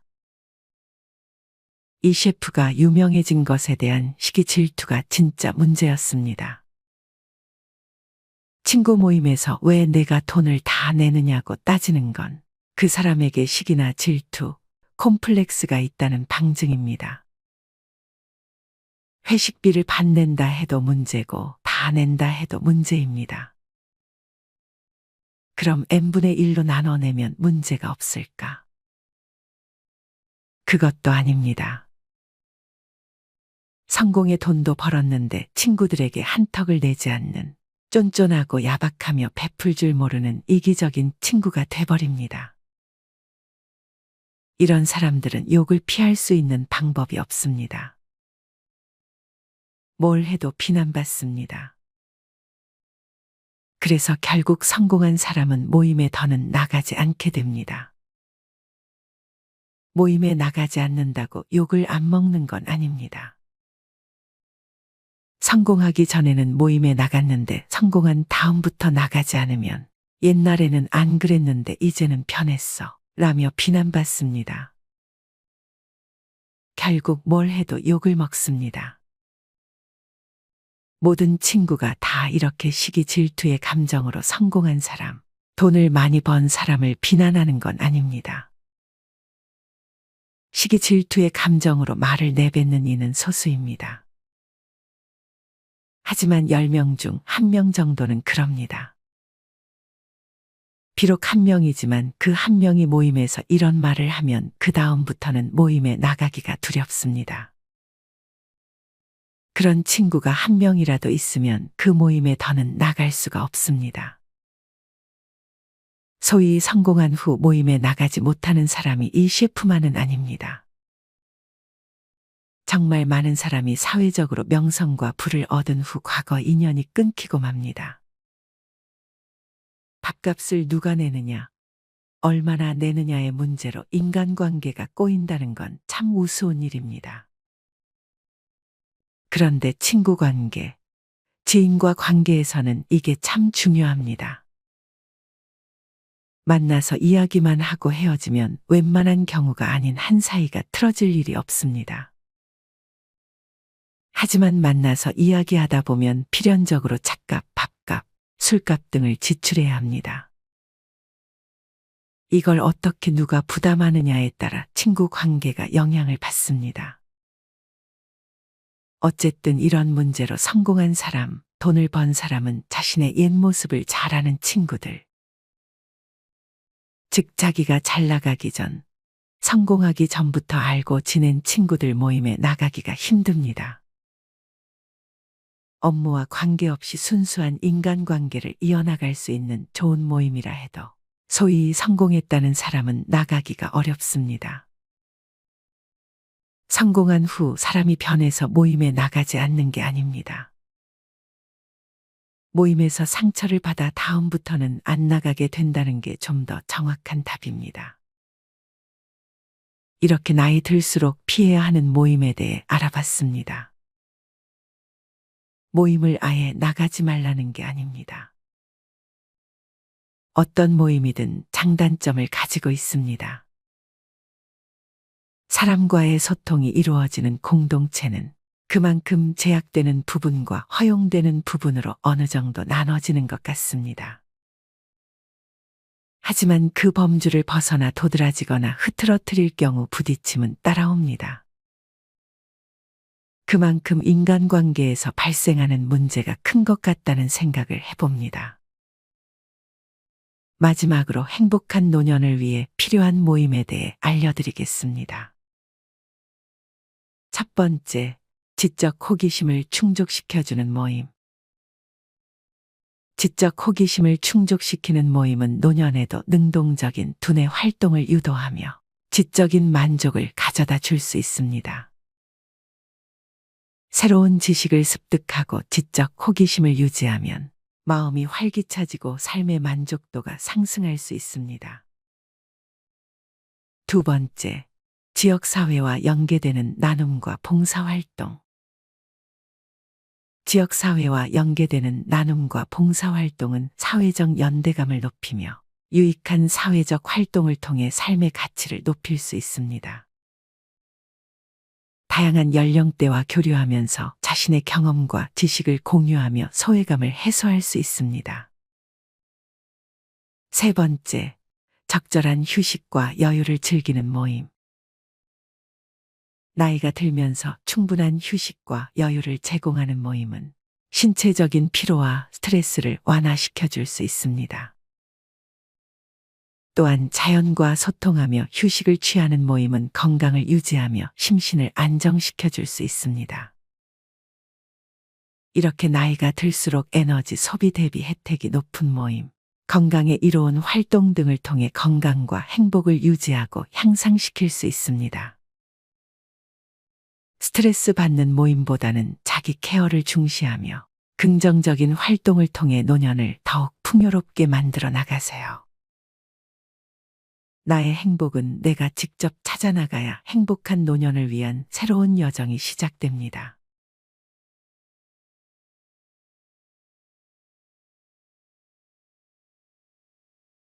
여러분은 초등학교 동창 모임부터 시작하여 사회에서 참여하게 된 모임까지 다 합치면 몇 개 정도의 모임에 가입이 되어 있으신가요? 이름만 들어가 있는 밴드 모임 같은 것은 제외하고 적어도 월회비 정도를 걷는 모임 정도만 생각해 보세요. 회비를 내느냐 안 내느냐의 기준은 모임의 성격을 규정하는 데 가장 중요한 요인이 될 수 있습니다. 여러분은 어떠신가요? 정기적으로 회비를 내는 모임 몇 개 정도에 발을 들여놓고 계신가요? 또 회비를 내면서까지 남아있는 모임에는 왜 계속 참여하고 계신가요? 대부분 모임은 기분풀이나 물질적 이해관계 동기로 형성됩니다. 아직도 그 진정성이나 가치, 필연성 정당함을 무시 못할 모임도 많지만 실제로는 형식적이고 거칠에 가벼운 모임이 많습니다. 어떤 모임은 이미지 자기 내세우기 경연장 같습니다. 허상인 자신의 존재감을 과시하는 장이 되기도 합니다. 모두들 타인의 자기 인정에 목매다는 경우도 있고 진원보다 감언이 넘칩니다. 오늘은 나이 들수록 피해야 하는 모임과 건강하고 행복한 노년을 위해 필요한 모임에 대해 알려드리도록 하겠습니다. 먼저 나이 들수록 피해야 하는 모임. 첫 번째, 부정적인 에너지가 높은 모임입니다. 나이가 들면서 긍정적인 에너지가 필요한데 비판적이거나 부정적인 에너지가 높은 모임은 건강과 행복에 영향을 미칠 수 있습니다. 친구들의 힘듦과 어려움의 이야기, 혹은 남의 뒷담화를 듣다 보면 나도 모르게 그 감정에 젖어 있습니다. 같이 눈물을 흘리기도 하고 같이 쌍욕을 내뱉어 보기도 하며 마구 화를 내어 보기도 합니다. 그렇게 들어주고 함께 감정을 나누며 상대와 많이 가까워지기도 하지만 문제는 헤어지고 나서 느껴지는 부정적인 감정들입니다. 앞서 말한 부정적인 감정을 흠뻑 나눈 시간은 고스란히 헤어져도 나를 감싸고 있습니다. 보이지 않는 보호막처럼 머리끝부터 발끝까지 감정들이 신체에 묻어 있음을 알게 됩니다. 모임에 다녀와서 부정적인 느낌이 자주 든다고 느껴지시면 그 모임은 피하시는 게 좋습니다. 이런 모임보다는 긍정적이고 지지해주는 환경에서 삶을 즐기는 것이 중요합니다. 부정적 에너지가 높은 모임은 피하는 것이 현명합니다. 두 번째는 자랑만 하는 모임입니다. 얼마 전 아는 지인을 만났습니다. 대기업 임원을 지내셨던 분으로 최근 속상했던 경험으로 동창회 얘기를 하셨습니다. 아들이 미국의 유명한 대학에 입학하게 되어 겸사겸사 다녀왔다는 한 친구의 이야기를 또 다른 친구가 한쪽에서 가슴 치고 들었다며 속상했다는 것입니다. 투병 중인 아들 때문일 거라 하시면서 언제부터인가 본인도 자식 자랑, 돈 자랑이 많은 자리는 꺼려진다고 하셨습니다. 이 나이쯤 되면 가슴 아픈 일들을 한두 가지쯤 안고 사는 게 일반적인데 별로 말하고 싶지 않은 내용들까지 억지로 들춰지는 상황을 불편해 하셨습니다. 직장인이 퇴직할 즈음의 아이는 대학 진학을 하거나 취업할 나이가 됩니다. 누군가의 자녀는 명문대에 입학하고 번듯한 직장에 들어가겠지만 반대로 누군가의 자녀는 원하는 대학에 낙방하거나 출근할 회사가 없을 수 있습니다. 마음처럼 되지 않는 게 자식 농사인데도 다른 이의 자랑을 들으면 모든 게 내 탓인 듯하여 스스로 책망하게 됩니다. 또한 노후 준비가 충분치 않은 퇴직자는 경제적 고민도 부담일 수밖에 없습니다. 당장 생활비 마련이 시급한데 마땅한 일자리를 구하기도 쉽지 않아 두 번째 세상살이는 더 힘겹습니다. 여기에 연로하신 부모님과 병에 걸린 가족까지 책임져야 하는 상황이라면 앞날이 막막하기만 합니다. 이번 동창회를 다녀온 후 깨달은 점이 있다고 합니다. 퇴직자일수록 서로를 더 배려해야 한다는 점입니다. 퇴직의 아픔은 같은 퇴직자가 아니면 가까운 가족조차 가늠하기 어렵습니다. 그래서 퇴직자들은 더더욱 나를 드러내기에 앞서 타인을 이해하고 존중하는 태도를 가져야 합니다. 나의 말 한마디가 다른 사람에게 빗으로 꽂히고 내 행동 하나가 상처가 될 수 있기 때문입니다. 무슨 말을 해야 할지 모르겠다면 그저 조용히 지켜보거나 찬찬히 들어주기만 해도 좋을 것 같습니다. 경우에 따라서는 과도한 관심도 버거울 때가 있습니다. 수십 년간 몸담았던 회사에서 떠밀려 나오는 심경을 누가 할까요? 혹여 퇴직자 자신의 헛헛함을 자식 자랑이나 돈 자랑으로 채우려 한다면 이는 상대에게 상처만 줄 뿐입니다. 결코 나와 다르지 않을 동료의 심정도 헤아려 보세요. 세 번째는 서로 시기 질투하는 모임입니다. 이연복 셰프가 한 TV 프로그램에서 자신의 친구 관계에 대해 이야기한 적이 있습니다. 이 셰프에게는 30년 가까이 만나온 친구 모임이 있었습니다. 이 셰프가 유명해지고 난 후 친구 모임에서 2차를 갔을 때 이 차는 누가 돈을 내냐? 라는 말이 나왔습니다. 이 셰프는 이 차는 자기가 내겠다고 했는데 그 말을 듣고 한 친구가 왜 내가 이 차를 쏘느냐며 멱살을 잡았다고 합니다. 결국 싸움이 났고 그 후 이 셰프는 모임에 나가지 않는다고 했습니다. 오랜 친구 모임이 2차 회식비를 내느냐 마느냐 문제로 깨지고 만 것입니다.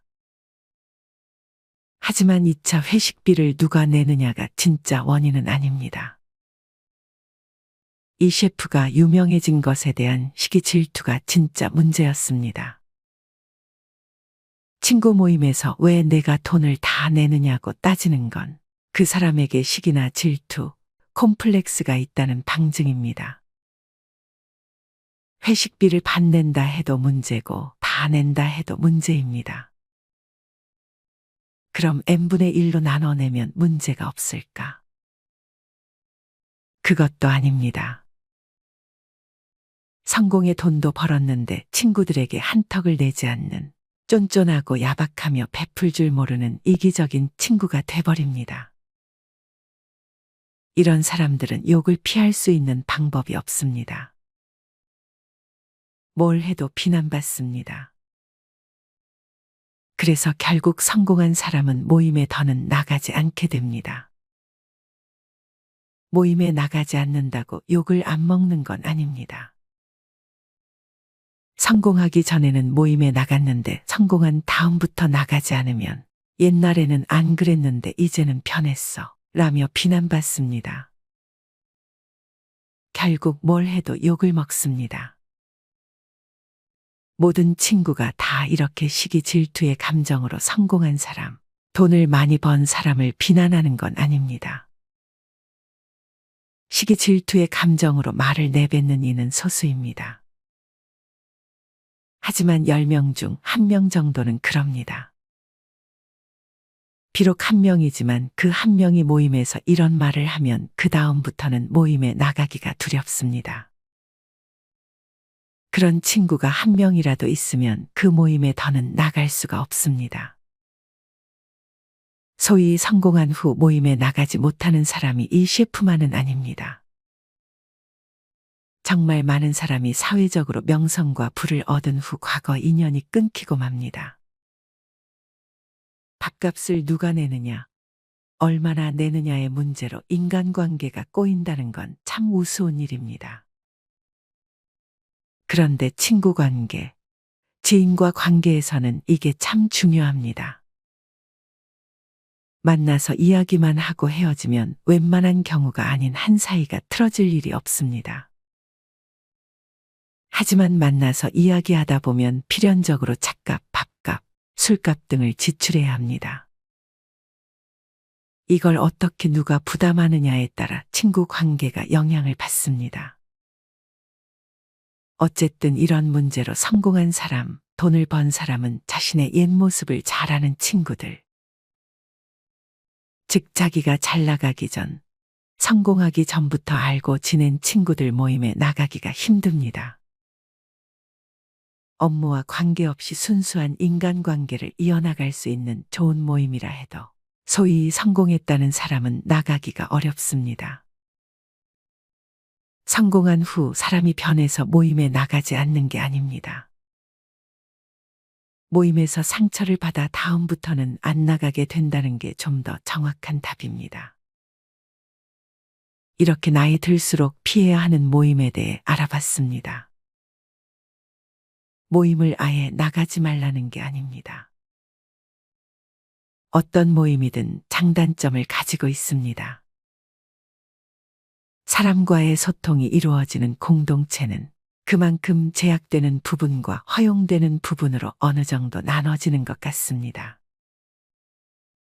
하지만 그 범주를 벗어나 도드라지거나 흐트러뜨릴 경우 부딪힘은 따라옵니다. 그만큼 인간관계에서 발생하는 문제가 큰 것 같다는 생각을 해봅니다. 마지막으로 행복한 노년을 위해 필요한 모임에 대해 알려드리겠습니다. 첫 번째, 지적 호기심을 충족시켜주는 모임.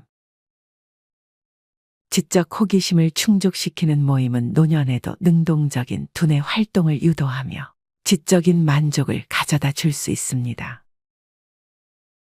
새로운 지식을 습득하고 지적 호기심을 유지하면 마음이 활기차지고 삶의 만족도가 상승할 수 있습니다. 두 번째, 지역사회와 연계되는 나눔과 봉사활동. 지역사회와 연계되는 나눔과 봉사활동은 사회적 연대감을 높이며 유익한 사회적 활동을 통해 삶의 가치를 높일 수 있습니다. 다양한 연령대와 교류하면서 자신의 경험과 지식을 공유하며 소외감을 해소할 수 있습니다. 세 번째, 적절한 휴식과 여유를 즐기는 모임. 나이가 들면서 충분한 휴식과 여유를 제공하는 모임은 신체적인 피로와 스트레스를 완화시켜 줄 수 있습니다.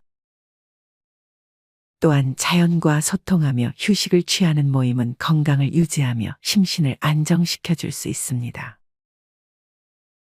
이렇게 나이가 들수록 에너지 소비 대비 혜택이 높은 모임, 건강에 이로운 활동 등을 통해 건강과 행복을 유지하고 향상시킬 수 있습니다.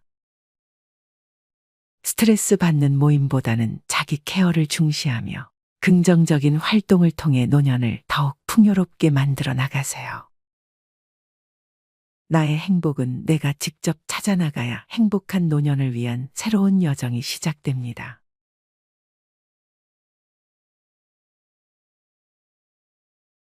마지막으로 좋은 글 하나 소개해 드리겠습니다. 이 글을 들으면서 여러분들이 살아온 인생을 한번 돌아보시길 바랍니다. 이젠 나 스스로를 사랑해야 한다. 우리는 이 세상에 올 때 혼자였다. 갈 때도 동반자가 있을 리가 없다. 사람으로 사는 것은 필경 외로운 일일 것이다. 고독을 즐기다가 새로운 인생을 만난 사람도 있고 오랜 동행의 종지부를 찍은 사람도 있다. 내 삶의 가치는 결코 타인에 의해, 타인이 만들어 놓은 상황에 의해 매겨지는 것이 아니다. 내가 나를 어떻게 바라보느냐, 내가 내 삶을 어떻게 살아가느냐에 따라 달라질 것이다. 우리는 다른 이들과 함께 있을 때 맡겨진 대역을 충실하게 연기한다. 늘 정해진 각본대로 따라하는 훈련이 자신의 진정한 모습을 잃어버리게 만든다. 당연히 스스로를 솔직하게 대면하지 못하는 사람이 생기기도 하고, 자기 자신을 평가하고 투자하는 데 철저히 인색했다. 혼자인 사람은 가장 자유로운 사람이다. 그러나 사람들은 자신의 배역에 익숙해져 있는 터라 이런 자유를 마주하게 되면 오히려 충격에 빠진다. 그래서 상당수의 사람들이 혼자라는 사실을 참을 수 없어 한다. 혼자는 곧 외로우며 공허하고 단정 짓고 착각 속에 빠진다. 하지만 사람은 모두 자신의 길을 당당히 걸어가야 한다. 이젠 자식도 배우자도 일상의 삶에서 잠시 내려놓고 그들만큼이나 사랑한 열정을 오래 잊고 지냈던 나 자신과의 사랑을 위해 사용해 보기로 하자. 이젠 나 스스로를 사랑해야 한다. 내가 나를 사랑해주지 않으면 누가 날 나만큼 사랑해줄까? 최근에 혼자만의 시간을 누려본 기억이 있는가? 혼자서 여행을 가본 적이 있는가? 스스로 고독한 여행자가 되어보자. 한밤중 덜컹거리며 달리는 기차에 앉아 창밖으로 스쳐 지나가는 불빛을 바라보자. 고독은 생각을 풍성하게 키우고 그 차원을 높여준다. 많은 생각이 부담스러운가? 생각이 많은 것은 좋은 일이다. 그것을 조용히 음미할 때 우리의 영혼은 성장한다. 열심히 가정을 지키면서 살아온 나 자신을 마음껏 칭찬하자. 열심히 일하면서 지나온 내 삶을 한껏 사랑하자. 정성껏 마음 주고 걸음 좋은 내 이웃들을 중심으로 사랑하며 칭찬하자. 이젠 이만하면 쉴 자격 충분하니 더 이상 달려가지 못하더라도 달래고 추스릴 시간을 주자. 수고했다. 애썼다. 육신이 너덜너덜해질 만큼 약해진 나 자신에게 위로와 칭찬과 용기를 보내주자. 욕심부리고 때를 쓰고 푼 나 자신조차 따스하게 보듬으며 이해해주자.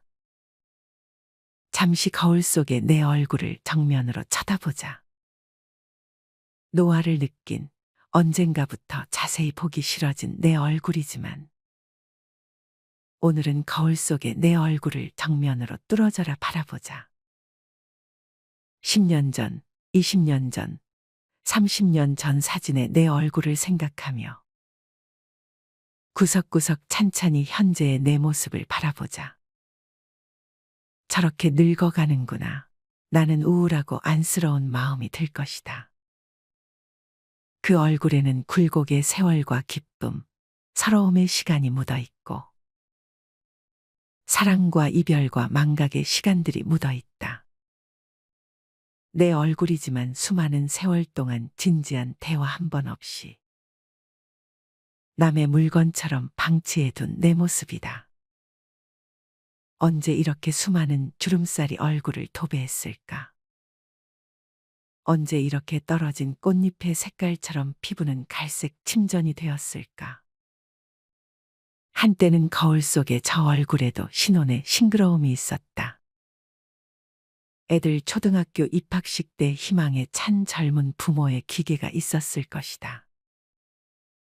경제적 궁핍함에 힘든 세월 속에서도 꿋꿋이 웃음을 잃지 않던 얼굴이었고, 애들의 교육 문제로 일희일비하던 극성스런 부모의 얼굴이었다.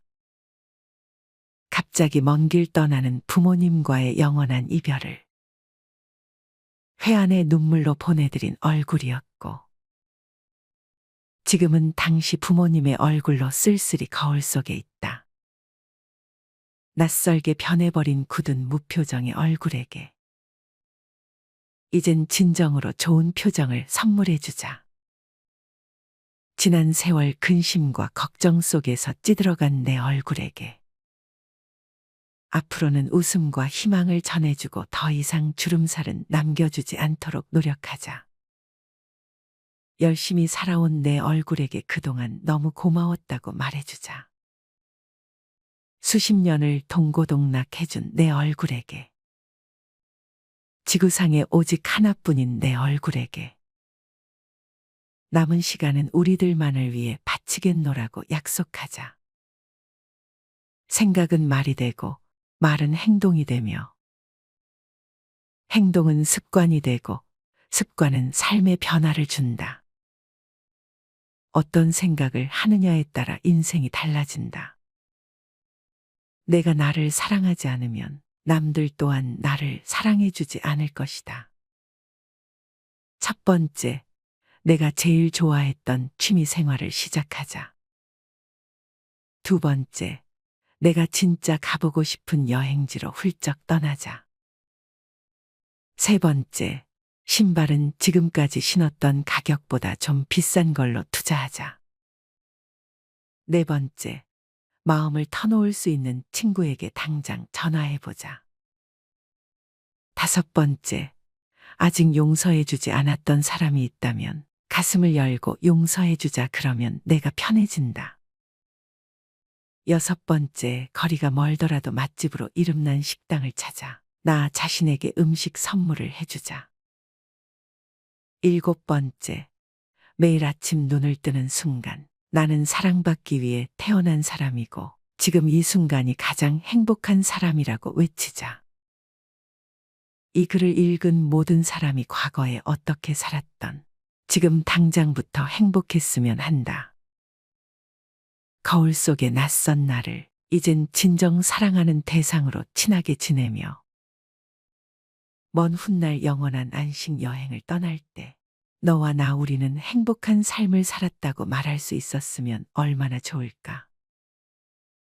내가 먼저 내 얼굴을 사랑해라고 말하고 바로 행동을 했으면 합니다. 나를 없인 여기지 말고 위대하고 또 위대한 소중하고 귀한 사람이 당신임을 잊지 말고 살았으면 합니다. 나는 지구상 하나뿐인 내 얼굴을 사랑합니다. 왜냐하면 한평생 희노애락을 같이 경험하며 살아온 얼굴이니까요. 이제는 늦기 전에 인생을 즐겨라. 아주 오래 살 것처럼 행동하면 어리석다. 걷지도 못할 때까지 기다리다가 인생을 후회하지 말고 몸이 허락하는 한 가보고 싶은 곳 여행하라. 혹시 병 들더라도 겁먹거나 걱정하지 마라. 태어나서 늙고 병들고 죽는 것은 누구에게나 오는 것 아닌가. 몸은 의사에게 맡기고 목숨은 하늘에 맡기고 마음은 스스로 책임져야 한다. 자식들이나 손자에 관한 일은 눈으로 보고 귀로 듣기만 하고 입은 꼭 다무셔라. 자신이 자신을 최고로 여기고 자신을 대접하며 살다가 생로병사에 순응하며 살자. 머물듯 가는 것이 세월인 것을.